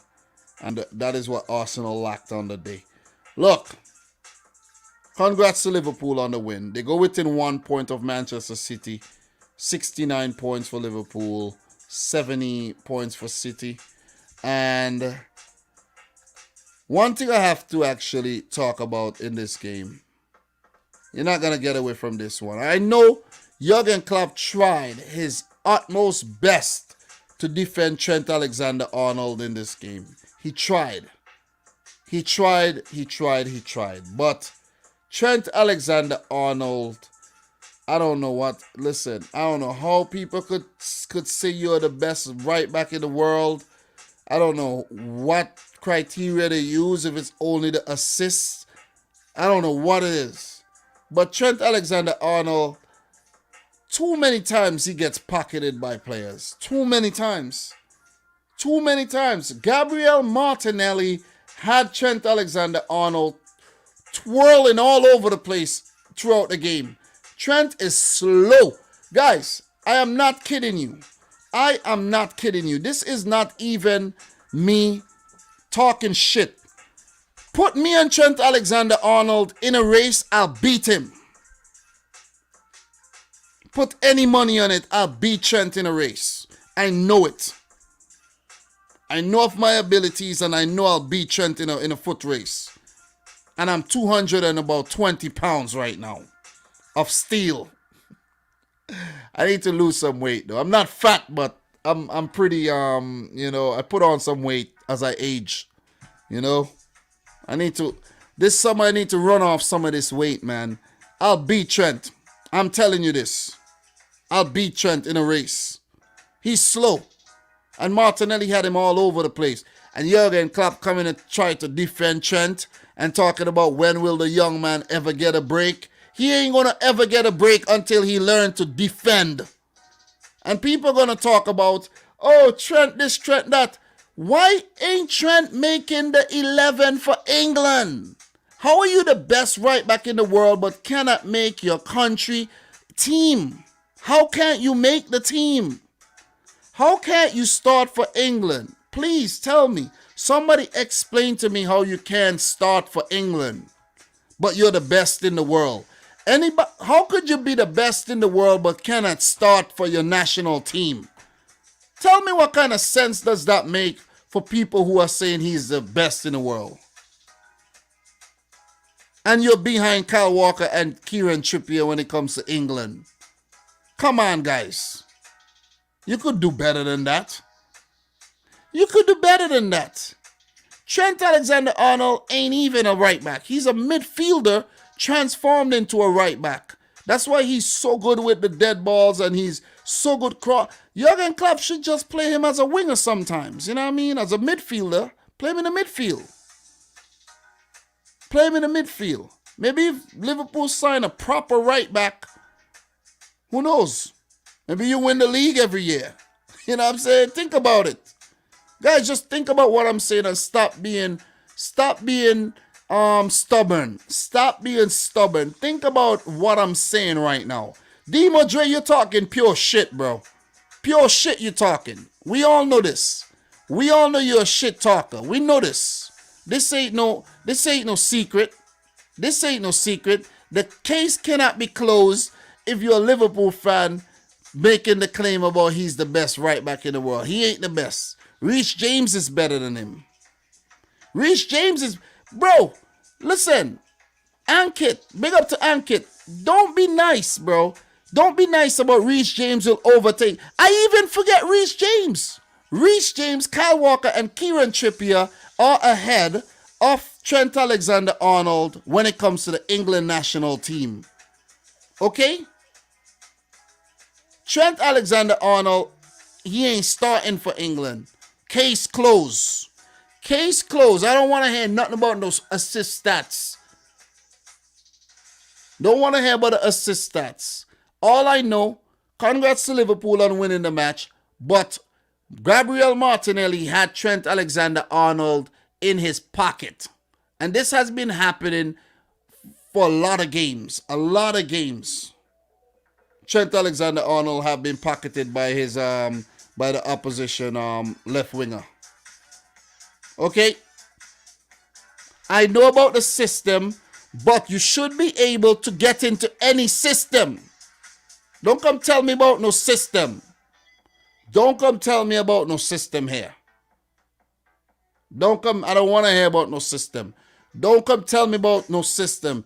Don't come tell me, for example, Kevin De Bruyne getting dropped by Belgium because he doesn't suit the system. You see what I'm saying? Come on, man. You guys need to stop defending. Stop defending Trent Alexander-Arnold and maybe teach him how to defend. Okay?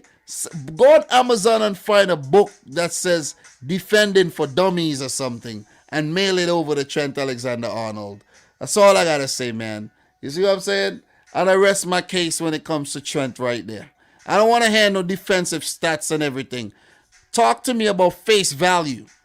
Talk to me because guess what? When it's convenient for y'all, let me tell you something. When it's convenient for y'all go and run for the stats. You go and run for the stats when it's convenient. But when it comes to signing a player, most teams don't run and go and look at the stats. They just go and look at, oh, okay, this player has a name, let's sign him. If you actually went and look at the stats of players, when you sign players, teams will be better off. So don't come pull up no stats here for me. Don't.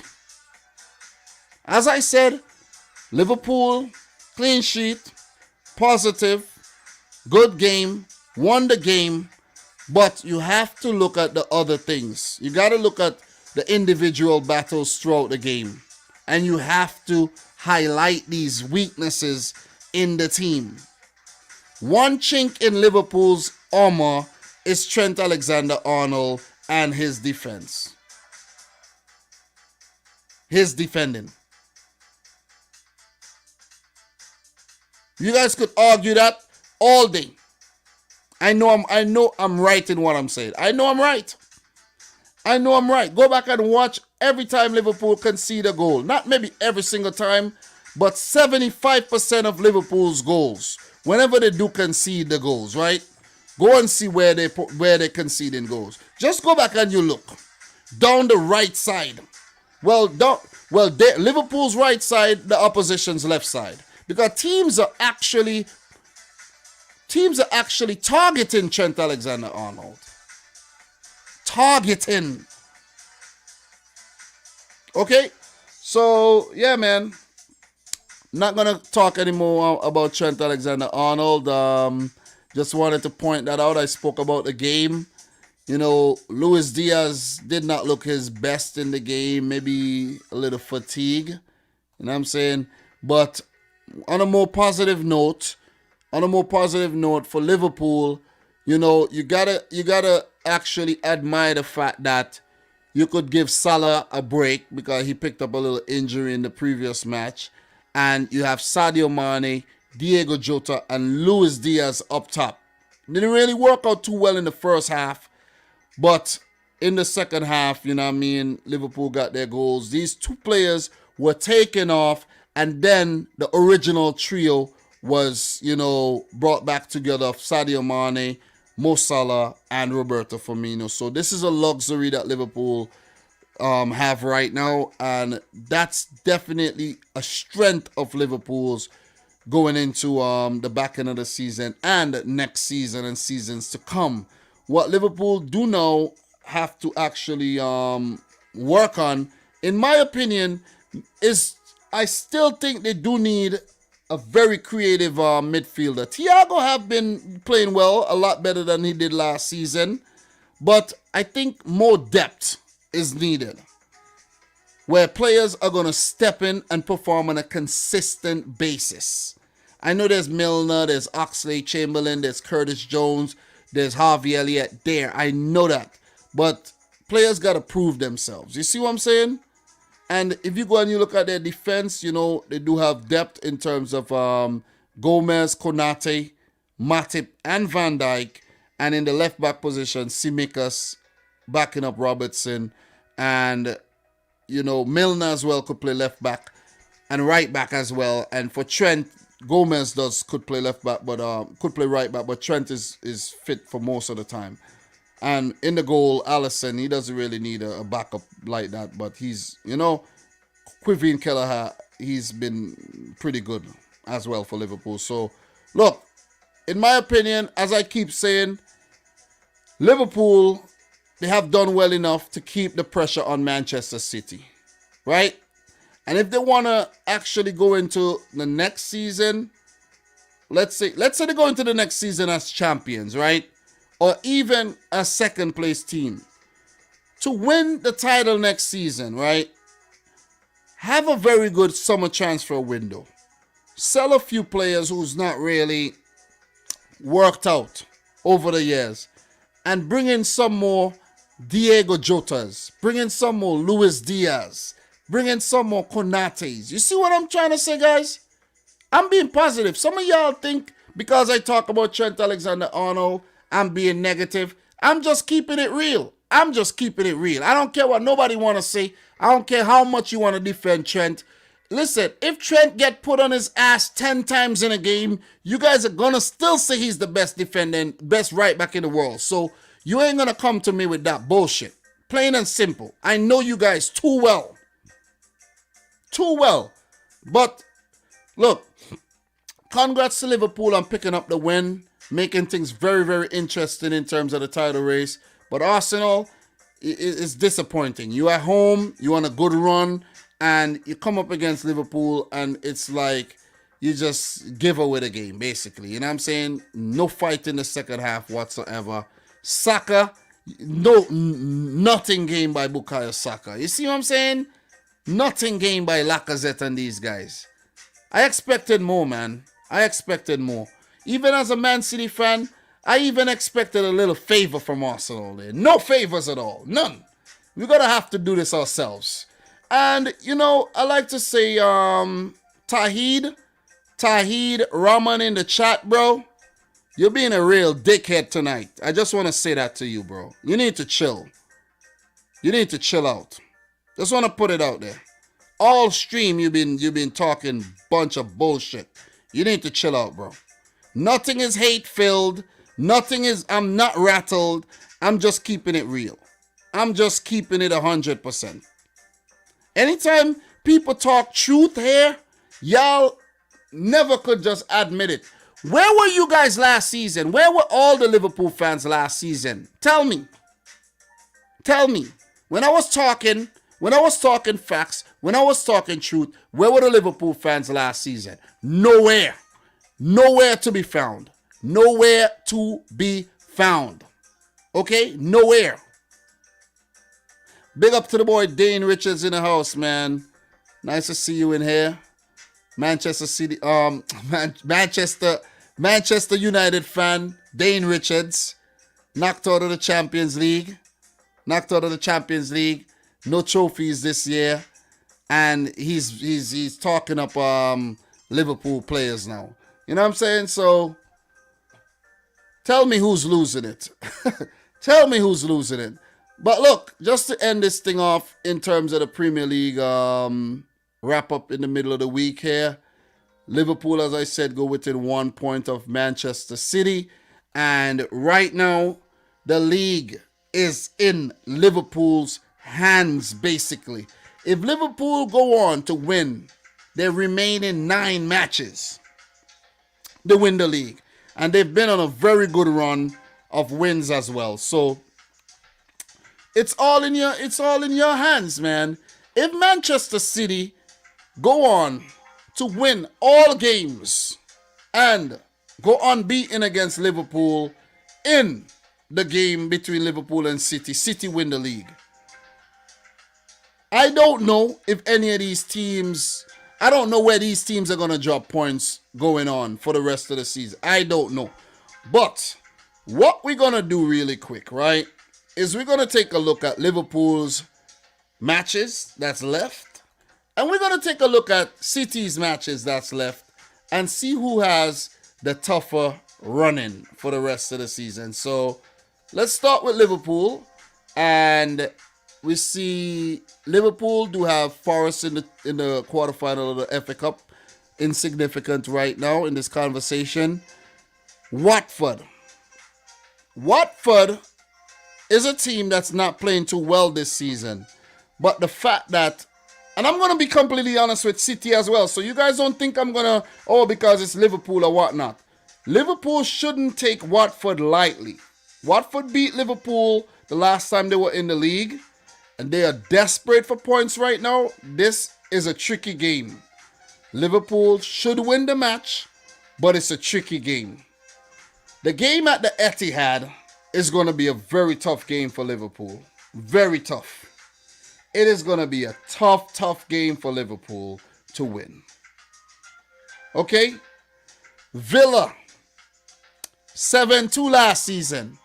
Liverpool should get the better of Aston Villa. Steven Gerrard, Liverpool should beat Aston Villa, but the quality that Villa got on display with Ings and Ollie Watkins and Coutinho, Ramsey, Buendia, McGinn, all these guys, Leon Bailey, they could hurt Liverpool. Liverpool got a tough run in. The game against Manchester United at Anfield, they should beat United, but it's a game that you never know what's going to happen. There's a lot of uncertainty here. Luckily for Liverpool, a lot of these games are still, they have quite a few games at Anfield still. The Everton clash, where Everton are desperate for points. These Merseyside derbies are very, very cagey. This is a tough run-in. So if Liverpool manage to go on to win all these games or go unbeaten, that would be a hell of a run. That would be one hell of a run. I'm just putting it out there. Newcastle, St. James's Park, Newcastle's playing some good football. They may have survived by then. They're playing some good football. Spurs at Anfield. That won't be an easy game as well. Southampton at St. Mary's Park. We know Southampton are capable, a capable team. And Wolves. This is a tough run-in for Liverpool. This is a tough run-in. If Liverpool go on to win the league, as a City fan, I don't care if I come in second. I will give it to Liverpool if they go on to win the league. That would be a remarkable achievement. To come back from the position that they were in to go on to win the league ahead of City, that would be one of the best league wins of all time. Indeed. Let's look at Manchester City's running. Let's look at City's running. Recent draws against Crystal Palace and Southampton. We go back here. Southampton draw, right? Loss to Tottenham. These are some blips in the last couple games, right? Next game is against Burnley. It could be a tricky game, but Burnley are a team that lose to Manchester City. Like the Manchester City are like the team that they hate to play the most. The game against Liverpool, City got the advantage. The Wolves game is going to be very, very tricky. Very tricky game. Very tricky game. This could go any way. I'm going to keep it real. Wolves are not a pushover. The Brighton game, City should beat Brighton. City should beat Brighton. Watford are another team that Manchester City destroy like almost every single time. City should beat Watford. Man City got the easier run-in, guys. City got the easier run-in. Leeds could be dangerous with fighting for points, but they play very open brand of football. Very, still under Jesse March. They do play a very open brand. Newcastle could be a tricky outfit as well. West Ham, we know how quality they are. And Aston Villa. Guys, listen, man. Right about now, if you're gonna ask me to call the league, look, months ago I called the league. I said City won the league. They won the league. City won the league. Maybe by 10 plus points. I can't call it right now. I'm keeping it real. I'm keeping it real. I'm keeping it real, man. I can't call it right now. I cannot call it right now. It's going to be tough. Any way you put it, Dane, I know City play a lot of team fighting relegation. That could work in those teams' favors, and it could work against them as well, where they will be looking for goals, and it could work against them against a team like City. That's all I'm saying. That is all I'm saying. If you haven't noticed, Manchester City dominate games more than Liverpool do dominate games, but what Liverpool do have, I think, is more ways of scoring goals, where when you never expect Liverpool to score, they would score. That's what I've noted. Like in the game against Arsenal today is a perfect example. If that was Manchester City, that game may have gone on to be a 0-0 draw. You see what I mean? Where Liverpool would take shots from distance, they would try something else. Manchester City does not do that. City does not do things like that. Man City seem like they want to walk the ball in the back of the net every single time. Every time. As Abel is saying, City have to score the perfect goal. Pep doesn't want to take off anybody. Jurgen Klopp would have made 3 substitutes. Look at Klopp. Klopp was struggling against Arsenal. He had his substitutes queued up already. You see what I'm saying? Pep would have persisted. I'm just saying, it's a nice title race we got on our hands, and I'm loving it, man. I'm loving it. You guys think I'm not loving this? Some of you guys are probably delusional. You think I'm not loving this? You think I want to be coming here every week talking about Manchester City running away with the league? You think that's what I want? You think that's healthy for my channel? No. It's boring. It's boring as hell. I don't care what people want to say in the chat. I don't care what people want to say about me. You understand? But you guys have to understand this. We are reactionary people. We react to things. If City is running away with the league at Christmas time or in January, we're going to say the league is done. Bam, Liverpool bounce back. You have to double back on what you said. You see what I'm saying? You have to say, oh man, you got to admit, oh man, I was wrong. You got to admit you were wrong. And that's the beauty about it. You see what I'm saying? That is the beauty about it. That is the beauty about it. You see what I'm saying? So, yeah. It's on. Both teams still in the Champions League. Both teams still in the FA Cup. Liverpool won the Carabao Cup. The title race is hot. Top 4 race is heating up as well. Relegation scrap is really, really nice. And we got a nice season. Big up to the boy Kipas Le Sancha in the house. How you doing, man? Nice to see you. Big up to Abel in the house as well. And all the shit talkers in the house, man. Big up to you too, man. Big up to y'all. I know a lot of y'all are new faces. You're not going to stick around. You probably just subscribe to actually talk shit in the comments. But it is what it is, man. It is what it is. Guys, we got 114 thumbs up. What we're going to do really quick, man. Let's just look at what's coming up in terms of the Premier League this weekend. Let's just take a look at that. The Premier League. We got a couple games. We got Everton, Newcastle tomorrow. We got Wolves versus Leeds on Friday. We got Aston Villa, Arsenal on Saturday. And we got Leicester. We actually got Leicester, Brentford on Sunday. And Tottenham, West Ham on Sunday as well, before we go into the international break. So I have to put together a midweek preview where, not a midweek preview, a weekend preview where we're going to talk West Ham, Tottenham, the London Derby, Leicester, Brentford, that's 2, Aston Villa, Arsenal, and Wolves, Leeds United, that's 4. 4 games. We got to talk these 4 games and the FA Cup fixtures. So let's do this really quick. And let's take a look at not Newcastle, but Everton really. Let's take a look at the FA Cup games that's coming up this weekend, guys. We got Middlesbrough, Chelsea.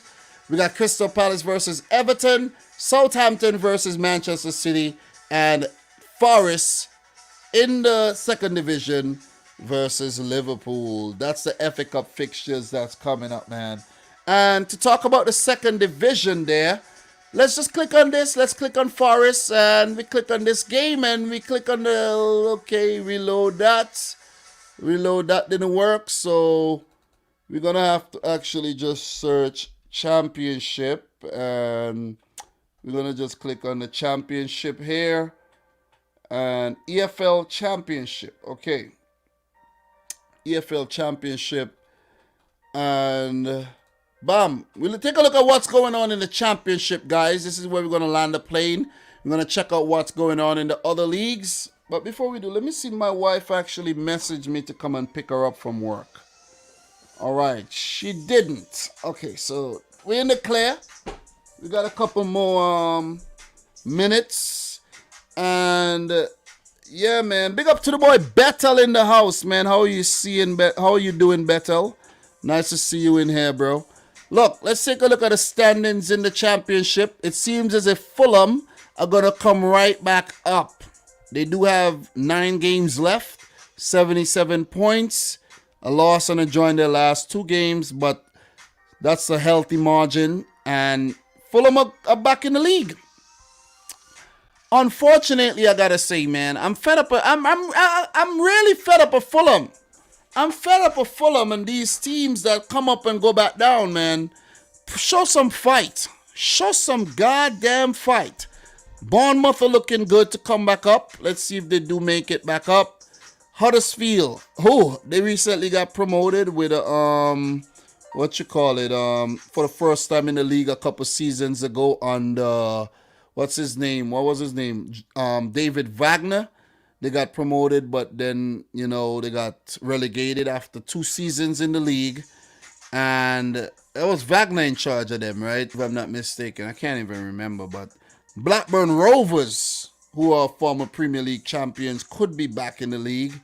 They're in a playoff spot right now. Luton Town, one of the teams who have been on the rise, for the last couple seasons, though. They could be in the playoffs, but that's just could be, because it's a tough fight towards the end of the championship seasons, where QPR, Middlesbrough, Nottingham Forest, Sheffield United, Millwall are all still in the hunt for that playoff spot. Coventry as well, West Brom, Blackpool, and Preston. They could, all these teams could still sneak in, right? Swansea, I don't think so. But we go down to the lower parts of the table here, where Peterborough are looking like they're going to get relegated. City recently played Peterborough. I think they got promoted last season. Derby County, Frank Lampard. Frank Lampard did manage Derby County, but Wayne Rooney, they were deducted some points, though. They were deducted some 12 points or so? They were deducted some big points. So if they didn't lose those points, they would have been in a better position right now. So Derby County looking like they're going to get relegated. Barnsley and Reading are, in a spot where they fight in there. So it ain't looking good at all, man. It ain't looking good. it ain't looking good at all for these teams down in the relegation area there. Birmingham, they got a 10-point gap between themselves and Reading. And yeah, ain't looking too good. Not at all. So that's what the championship looks like in terms of the teams looking to get promoted and the teams that could be going down. So what we're going to be doing, let's just run on over to, let me just change this background here. We change this background to all white because we're just going to take a look at the other leagues really quick, guys, and see what's going on, okay? So let's see what's going on in La Liga. I won't be looking at any fixtures. I'm going to just be looking at the table. Wait. Before we move on, let's just take a look at the stats. Alexander Mitrovic got 35 freaking goals in the championship. But when he come up to the Premier League, he can't seem to score any. You know what I'm saying? Hardly get a start. Dominic Solanke, who was a big flop at Liverpool, didn't really do well in the Premier League for Bournemouth. He's looking good. He's looking really good. You know what I'm saying? Brent Brereton, the Chilean, for Blackburn Rovers, got 20.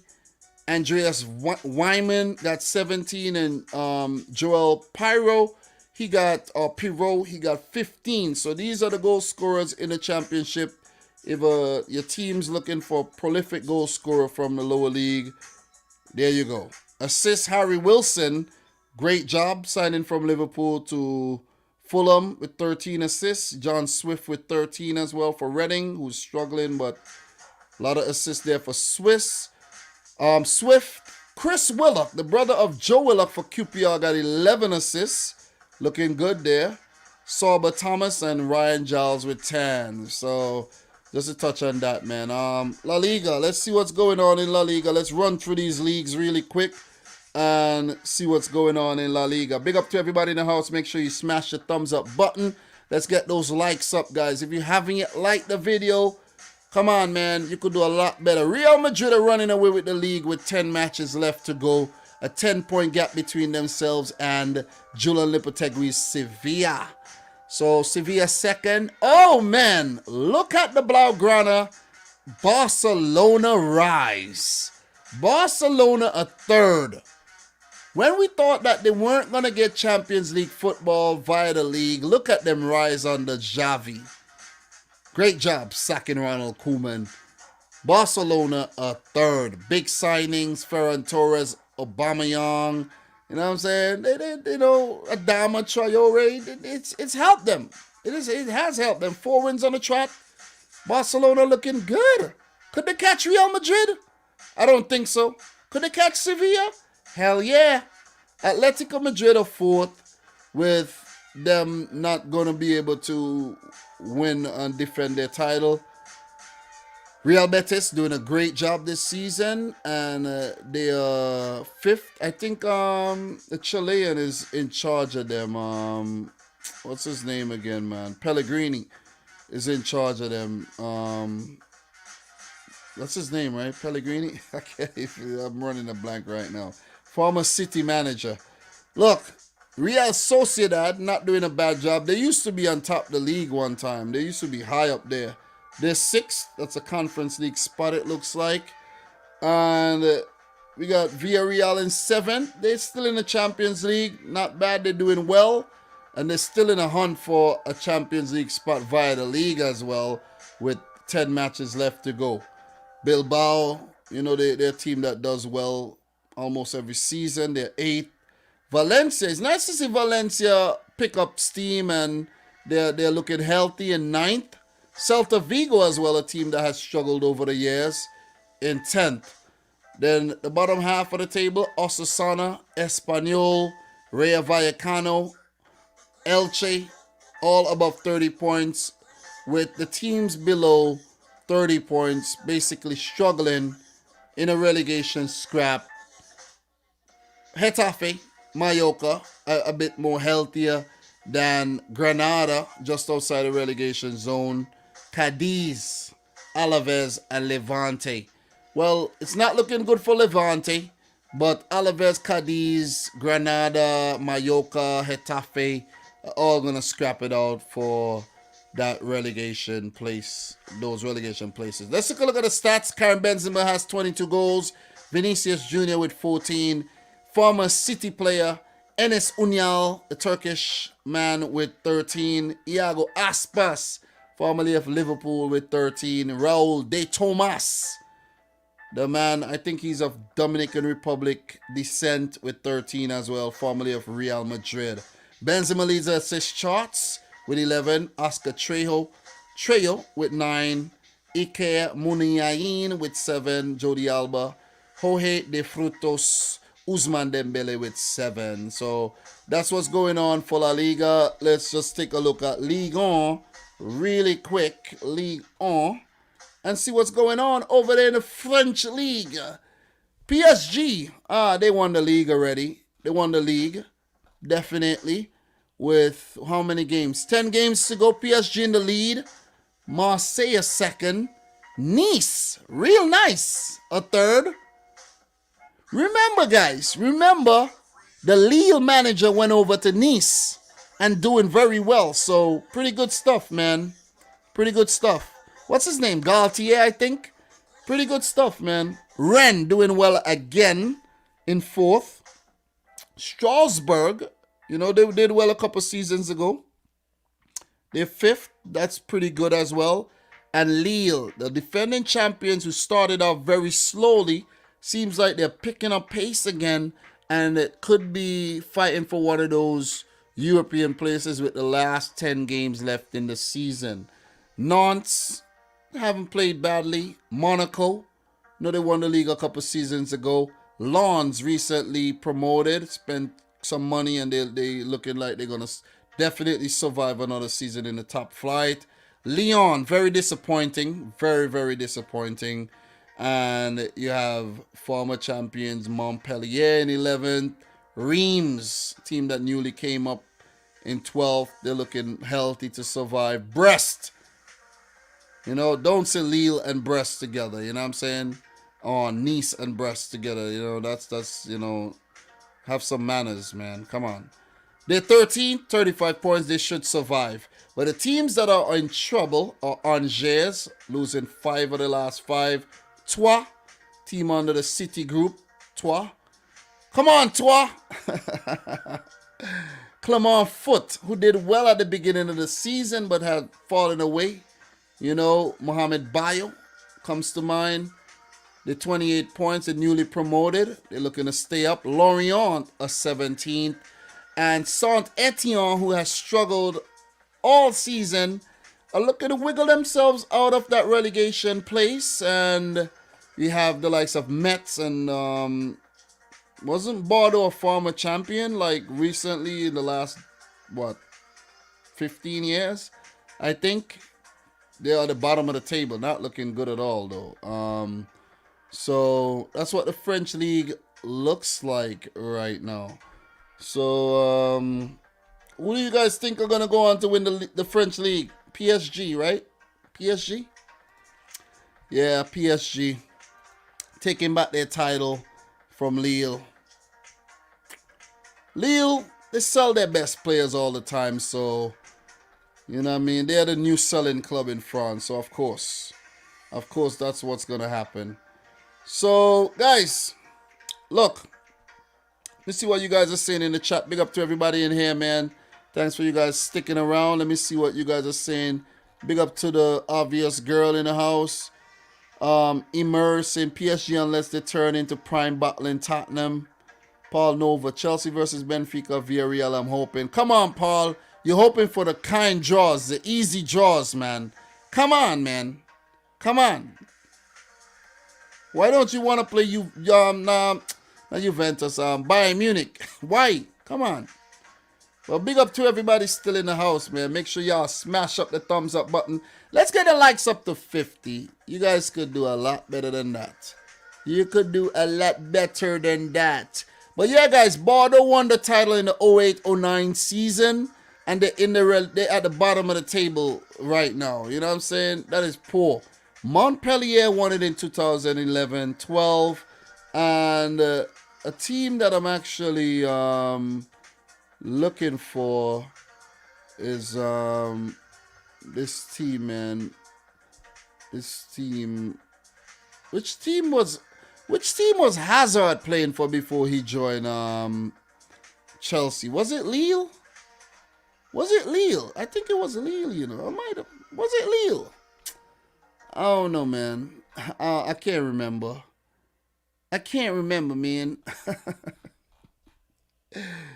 I can't remember who was playing for who back then, but it was.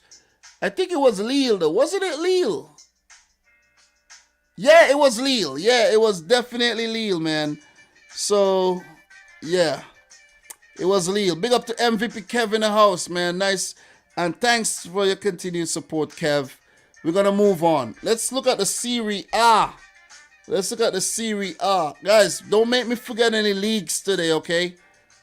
Okay, whoa. Let's go back to League On really quick and take a look at the stats. Mbappe with 15 goals. These are light. Ben Yedder with 15. Gaetan Laborde with 14. Martin Terrier with 14 for Rennes. And Jonathan David, who's gone next summer, with 13. Mbappe with 10 assists. Lionel Messi with 10 assists. Dimitri Payet with 9. Jonathan Klaus, who got called up to the French team, with 9. Laborde, Amine Gouiri, and, well, Benjamin Bourigo. Lovre Maya, the Croatian. Ludovic Ajoke and Moses Simon with all 7 assists. All right, now we could go back to the Serie A. All right, Milan, AC Milan on top the league. AC motherfucking Milan. Pardon the language, but it's late. Only adults should be in here right about now. But yeah, look, I like what I'm seeing here. I like what I'm seeing with AC Milan, a team that really struggled, guys. When I tell you they have struggled in the 2010s, AC Milan last won the Scudetto in the 2010-11 season, and before that, the 03-04 season. They dominated the 90s, but since the dawn of the 21st century, they have only won 2 titles. So it would be amazing if they pull this off. And you know, they have a couple Champions League titles in there as well. So this would be huge for AC Milan if they manage to pull this off. You see what I'm saying? The likes of Zlatan and Theo Hernandez and co in their setup. Look, I'm not going to act like I'm some expert of AC Milan or anything. I don't watch the Serie A like that. But I'm telling you, they've done a great job. Big up to Stefano Pioli and his boys. They've done a great job this season, man. You know what I'm saying? And look, Rafael Leao, guys like Zlatan definitely. Brahim Diaz, a former City man on loan from Real Madrid. Look, when you look at the team, it's not a team that you would say, yeah, this team is going to win the league. You see what I'm saying? But they have definitely performed well. They might just end up not winning it. You know what I mean? Frank Kessié comes to mind. You know, guys like Bakayoko and guys like Florenzi, Simon Kjaer, Tamori, bought from Chelsea. You know, look, they might not win it, but they putting up a very, very good fight, man. Look, Inter Milan are right behind. Napoli are right behind. We got a really good title race in Italy. I think I got to start watching the Serie A more often, though. I have access to all of this. Napoli, it would be nice if Napoli wins the damn Serie A, man. Napoli haven't won it since the days of Diego Maradona. And you're talking about Napoli only winning the Serie A twice. 1986-87, the year I was born, and 1989-90. Haven't won it since. It would be nice if they won it. They've been teasing for quite a few seasons. It would be nice. Title race is on. Napoli, Milan, Inter as well, the defending champions. And for Inter Milan, they are one of the most successful teams in Italy behind Juventus with 15. Well, with 19 titles, pardon me. Juventus do have 36. Inter, they are a team that were reborn as well where they had last won the title in 2010 that was Mourinho in charge, and it took them another 11 years before they won another title. So we could be seeing one of Napoli or AC Milan basically, reviving themselves with a title after the Juventus domination throughout the 2010s, man, and the 2000s as well. Juventus, it's nice to see them dethroned. The next team I want to see dethroned is Bayern Munich. You know what I'm saying? As some people are going to say, Manchester City as well. So the title race is on, man. Even Juventus have stuck their noses into the damn title race. Look at that. Look at that. So it's a 4-horse race between Juventus, Inter Napoli, and Milan, where this season Lazio and Atalanta are playing catch-up. It seems like Atalanta are going to play Europa League this season unless they win the Europa League. Europa League next season unless they win the Europa League this season. And we have Roma, Mourinho. He's fighting for one of those European spots as well. Fiorentina looks good. The Serie A looks healthy this season. It looks healthy. You got teams like Verona, Sassuolo, Torino, Bologna, Empoli, Udinese, Spezia, Sampdoria. And then you have the teams in trouble being Sampdoria, Cagliari, and in the relegation zone, Venezia, Genoa, and Salernitana is definitely relegated. They're gone. They're not catching up from that position. But Genoa have drawn their last 5 games in a row there, as you guys could see. They gone. It seems like they're gone too. So that's what the Serie A looks like. We check the stats. Ciro Immobile with 21 goals. Dusan Vlahovic with 20 goals for Fiorentina and Juventus. Giovanni Simeone at Verona with 15. He could be on the move next summer. Let's see. Lautaro Martinez with 14 is a player I won't mind at City too. Tommy Abraham with 13 doing a great job in the Serie A. Domenico Berardi with 11 assists. Nico Barella with 9. Sergei Milinkovic-Savic with 9. Antonio Candreva, the former Inter man, with 8. And Hakan Çalhanoğlu. Oh man, how he used to score them free kicks while he was at Hamburg. God damn. So that's what the Serie A looks like, guys. Let's take a look at the Bundesliga, or the Bayern Liga, as I like to call it. And of course, Bayern Munich are in the lead, but we got a title race between Bayern and Dortmund. Remember, they only have 34 games per season, which means that's 8 games are left. Bayern versus Dortmund. Do we have a classical left? Yeah, there's a classical left. God damn, what a season we're going to have in the Bundesliga. Don't watch a lot of Bundesliga game this season, but still, I keep tabs. So, 2-horse race with Leverkusen in a Champions League spot. Good for them. And Leipzig in a Champions League spot. Good for them too. And that's what. Who's in charge of Leipzig these days? Tedesco? Is it Tedesco? Is it the young boy Tedesco? Yep. And Tedesco is 36 years old. So you got the likes of Geisel, Tedesco, and Julian Nagelsmann, all working on the Red Bull umbrella there. Give it up to Red Bull, man. Give it up to Red Bull for hiring the young managers. See what I'm saying? Give it up to them. A round of applause, guys. Take some time to give Red Bull a round of applause for what they've done for football and their brand. They profit from it, but at least they you know what I mean? They contribute into football. Freiburg, I love what they've done this season. They were in a Champions League spot. They could still get one, but it could be Europa League or Conference League for Freiburg. Hoffenheim, one of the plastic clubs, as they like to call them, as well. Look, you know what's crazy is that people are calling Manchester City an oil club and whatnot.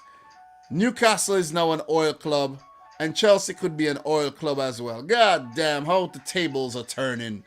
Anyways, FC Köln, they're doing pretty well. Relegated recently, back in the league. Union Berlin, nice to see them doing well.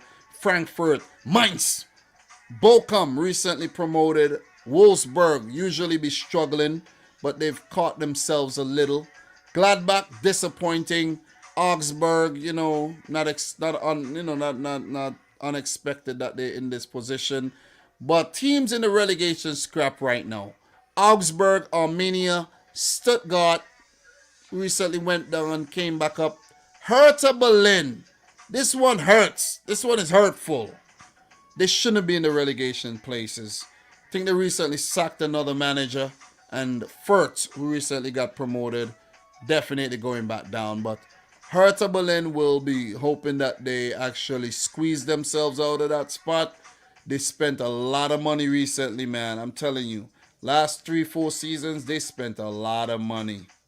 And it would be hurtful for them to go down. Stats, Lewandowski, 29 goals. Patrick Schick with 20. Erling Haaland, injured a lot, but 16 goals. Anthony Modest. I think, what does he do with his eyes? Whatever the celebration is. 15 goals. He's the savior for Cone. Went to China, made some money, and came back and helping out FC Cone, man. Heart and soul of that team. Christopher Nkunku, who could be gone next summer, scoring 15 goals. Thomas Muller with the assists. 16 assists for Muller. Florian Wirtz out for the rest of the season. And he will be hoping that he's fit enough for a World Cup spot. 10 assists. Nkunku with 9. David Raum with 8. And Philip Kostic with 8. I think Raum got into the German team recently too. So that's what the Bundesliga looks like. Let's take a look at the Portuguese league. You know what I'm saying? Let's take a look at the Portuguese league, man. Portuguese league. We're running through these leagues, guys. Let's take a look and see what's going on. Porto, they're going to win the league. It's a wrap. It's a wrap. Only, 8 games to go? Porto are going to win the league. 70 points. Sporting in a Champions League spot, a second. Benfica not winning the league. It's going to be either Sporting or Porto. I think Porto are going to hold on to that top spot. Benfica 3rd. Braga 4th. Gil Vicente 5th in a Conference League spot. Vitória Guimarães, they're way behind. So it should be Gil Vicente, Braga, Benfica, Sporting, and Porto playing European football next season in Portugal. You go down to the bottom there. Tondela, Moreirense, and the sad team, Belenenses, I think they call, with 17 points. They could still survive, but it's been a poor season. They even played a game recently, guys. Let's go back. Where they lost to Benfica 7-0. The game didn't even finish. Seven goals were scored, guys. 7 goals was scored in 45 minutes. And the game didn't even finish. No shots at goal. 16% possession. 17 shots at goal for Benfica. Benfica, you're wicked, man. You're wicked. Look, the game ended in 48 minutes where I think a player got injured and they couldn't continue. That was a sad day for Portuguese football, I gotta say, man. But it is what it is. We went through some trying times with the COVID and everything, man. So it is what it is. So that's what's going on in Portugal. Let's look at the stats. Let's look at the stats. The players, they should have a stats here, but oh no, the wrong thing I'm looking at there. Stats. Darwin Nunez, he's gone next summer. 20 goals. Ricardo Horta, 15. Luis Diaz, already gone. Mediterranean with 14. Fran Navarro with 13 assists. Rafa Silva, who I'm surprised is still playing for Benfica. Fabio Vieira is a talented player for the future. He has a bright future. He plays for Porto. Maybe next summer he's gone too. Let's see. Mediterranean, very all-round performance by the Iranian international. Otavio, the Brazilian turned Portuguese international. And Pedrinho. This is a different Pedrinho than the one that was at Shakhtar Donetsk, formerly of Benfica, right? So he has 10 assists as well.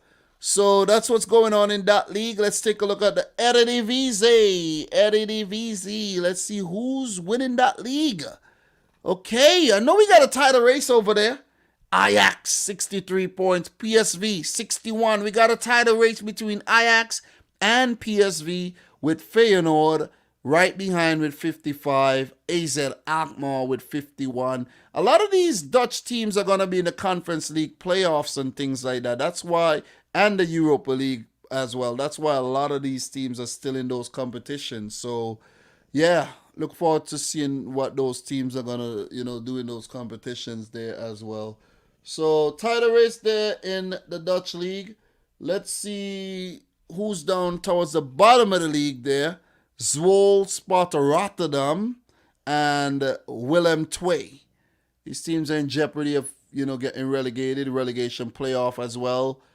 Fortuna Sittard, not safe. RKC Waalwijk, not safe. Go Ahead Eagles, not safe. None of these teams are safe. None of them.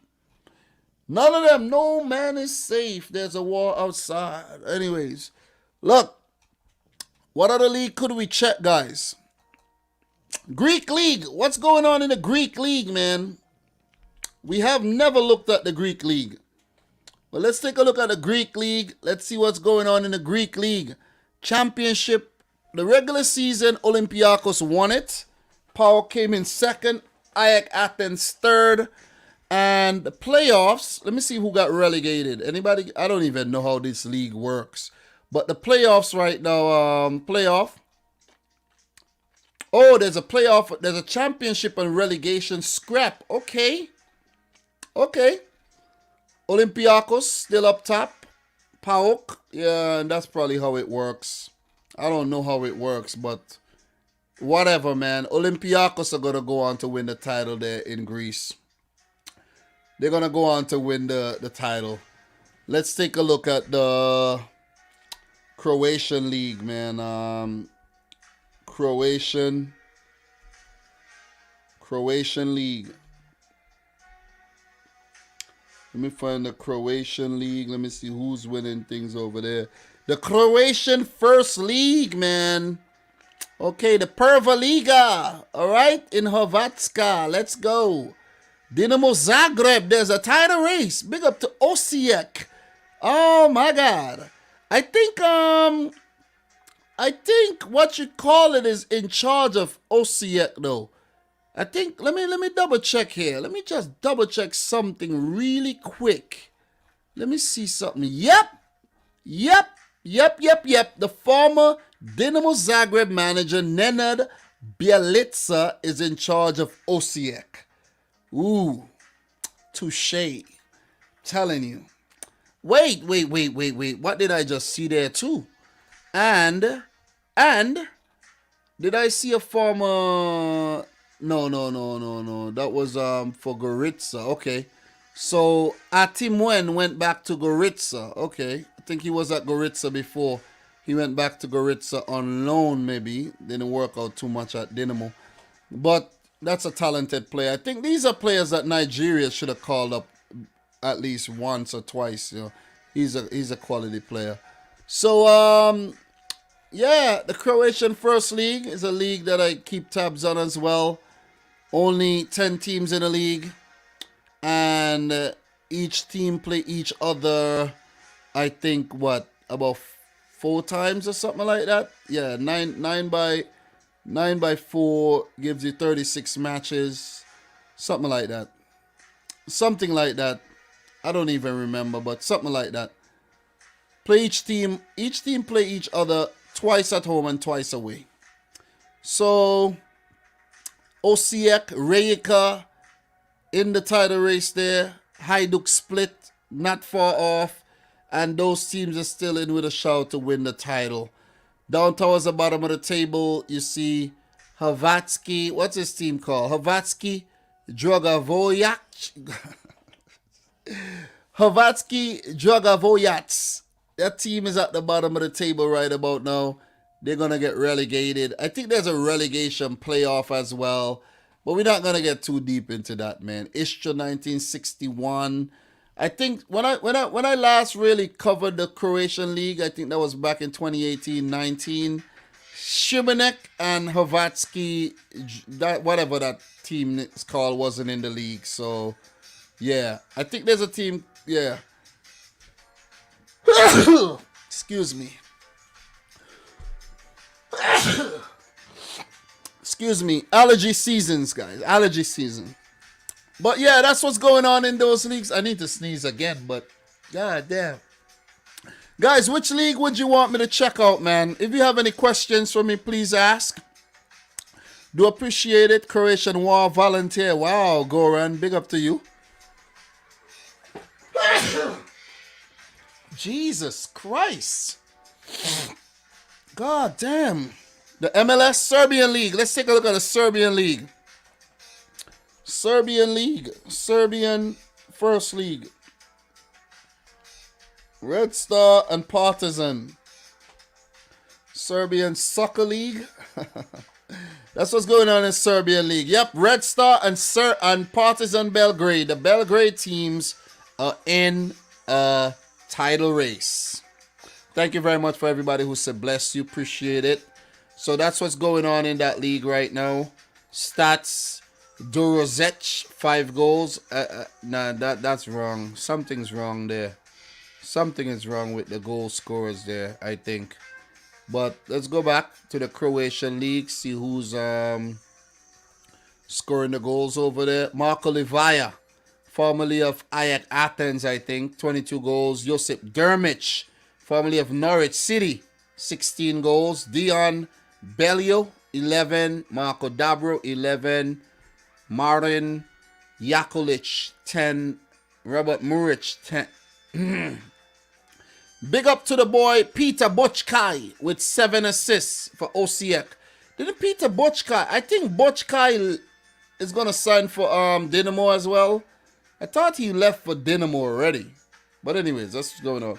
Yeah, tell me why I know so much about the freaking Croatian League though. So, yeah, Scottish League. Let's take a look at the Scottish League. We should have looked at that already.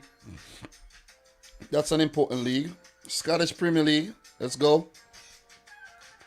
SPFL, I think it's called. Celtic in charge. Rangers right behind. Wow. Well done by Celtic for pulling things back. But Rangers and Celtic in a title race. There's only 12 teams. And how many you play each team? I don't even know. I don't even know how many times you play each team. But I don't even care right now. Look. I'm going to keep it real. Celtic and Rangers are in a title race there. Hearts are 3rd. Hibernian are 4th. Livingston 5th. What we got here? Ross County, Dundee United, Motherwell, St. Mirren, Aberdeen. They are 10th. I think that team won the Champions League before, right? Aberdeen. It's crazy. Something they won with Sir Alex Ferguson. St. Johnstone and Dundee at the bottom, man. So that's what's going on in the league right there. Celtic and Rangers, dominating the league as usual. All right, so anything else could we there's a lot of leagues we could touch on though, you know what I mean? The Norwegian league. Let me see what's going on with Bodo Glimt. Norwegian league. What is that called? Can't remember those names, man. The Polish leagues. The Ekstraklasa and all that kind of, Eliteressen or whatever it's called. Whatever it's called. Norwegian League. Yeah, the Eliteserien. Whatever it's called, man. We don't even have nothing on this league. Is it over? Norwegian League table. Okay, it's over. It's not over. The league is done in 2021 because of the winter. I know that's how they operate there. So Bodo Glimt won the league. Molde came in 2nd. Viking 3rd. So Bodo Glimt would actually be in what? Champions League playoff or something like that? Something like that, man. That's what's going on in that league right there. You know what I'm saying? So, yeah. Oh, man. Look, man. I think I've had enough of this. We've been live for 2 hours, 39 minutes. We're going to leave some for tomorrow. We're going to leave some of the juice for tomorrow if I'm up for it. I might actually do tomorrow or Friday, guys. I'm not going to promise that I'll go live tomorrow. But if you see a live stream scheduled, I'll be live. But, I'll see about it. Okay, MLS. Guys, I don't really follow the MLS, to be honest. Let me just keep it real. I don't really understand the MLS format. I don't follow the MLS, so I don't really care too much about the MLS. But because you guys want it, we're gonna take a look at the MLS. Let's see what's going on. The MLS, Eastern and Western Conference, man. So on the Eastern side, Columbus Crew. Wait, there's only 3. The season is early. I think I should follow the season this year and go and watch a couple games for New York City FC. It should be automatically my team. Look, I like to take some time to big up the boy Ezra Hendrickson out of St. Vincent and the Grenadines, who is in charge of Chicago Fire. You know, Ezra and I spoke a couple times on Facebook, so big up to Ezra, man. Humble guy. If I hit Ezra up right now, he'll reply. Big up to Ezra. Coming out of the village of Layou, St. Vincent and the Grenadines. Was part of the Gold Cup squad. The only Gold Cup squad St. Vincent ever sent to the only squad St. Vincent ever sent to the Gold Cup. Ezra Hendrickson was in there. And he's an MLS legend as well. Big up to the boy Ezra, man. I have some goals that Ezra sent over to me. I am still yet, I have to react to them for my reaction channel. A channel I haven't uploaded a single, I don't even think I uploaded any video in 2021. I gotta get back to that pretty soon. Pretty soon, maybe one day. But yeah, that's what's going on. The MLS is still it's still young. We go back to the 2021 season here, where you see New England, what are they called? New England Revolution. They won the Eastern Conference, right? Well, that's what happened there. That's what happened. And this was the playoffs, I think. This was the playoffs. These teams make the playoffs. Something like that. Something like that. And the Western Conference, Colorado Rapids.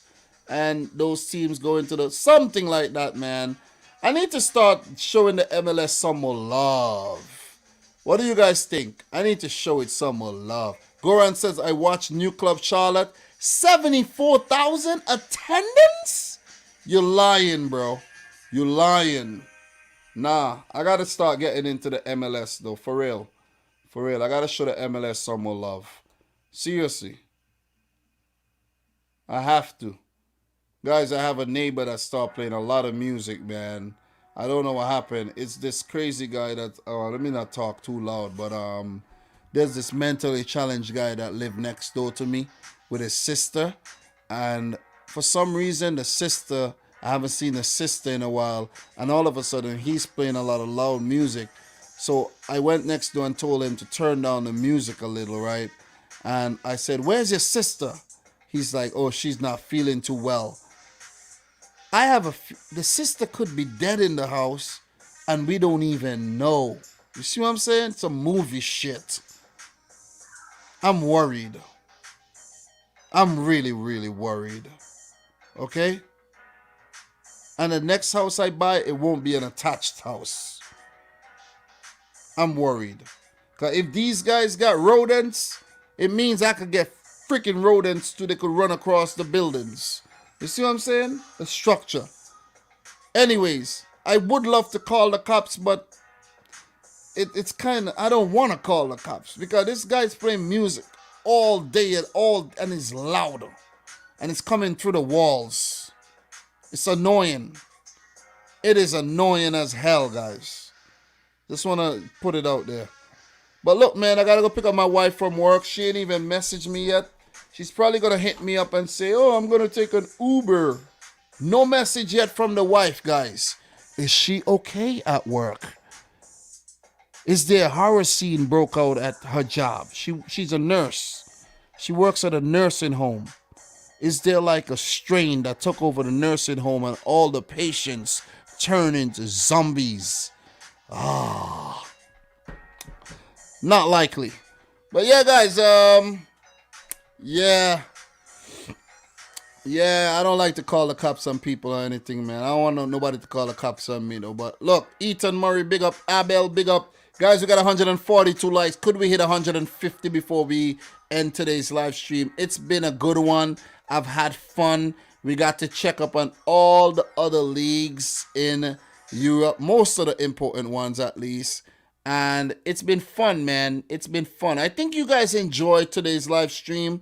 And I think you guys probably missed the live stream. Did you guys miss the live streams? Did you guys miss my content? Did you miss the contents? I haven't been putting out a lot of contents lately. Did you miss the contents?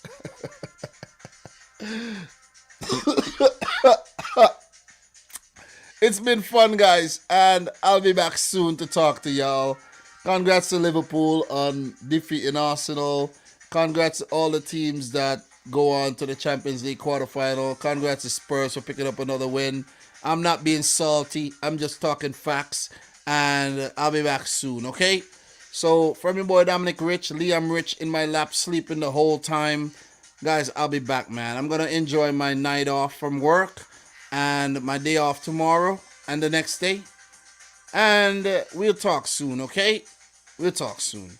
It's going to be a busy last 2 weeks of the month where there's an international break, crunch World Cup qualifying games. We'll do a World Cup stream pretty soon. So if you're a big fan of the World Cup stream, stay tuned, okay? So guys, thank you very much for tuning in once again. Like the video if you haven't yet done so. And from your boy Dominic Rich, peace out. Rich Squad. Peace. Love you guys. Much respect. Peace.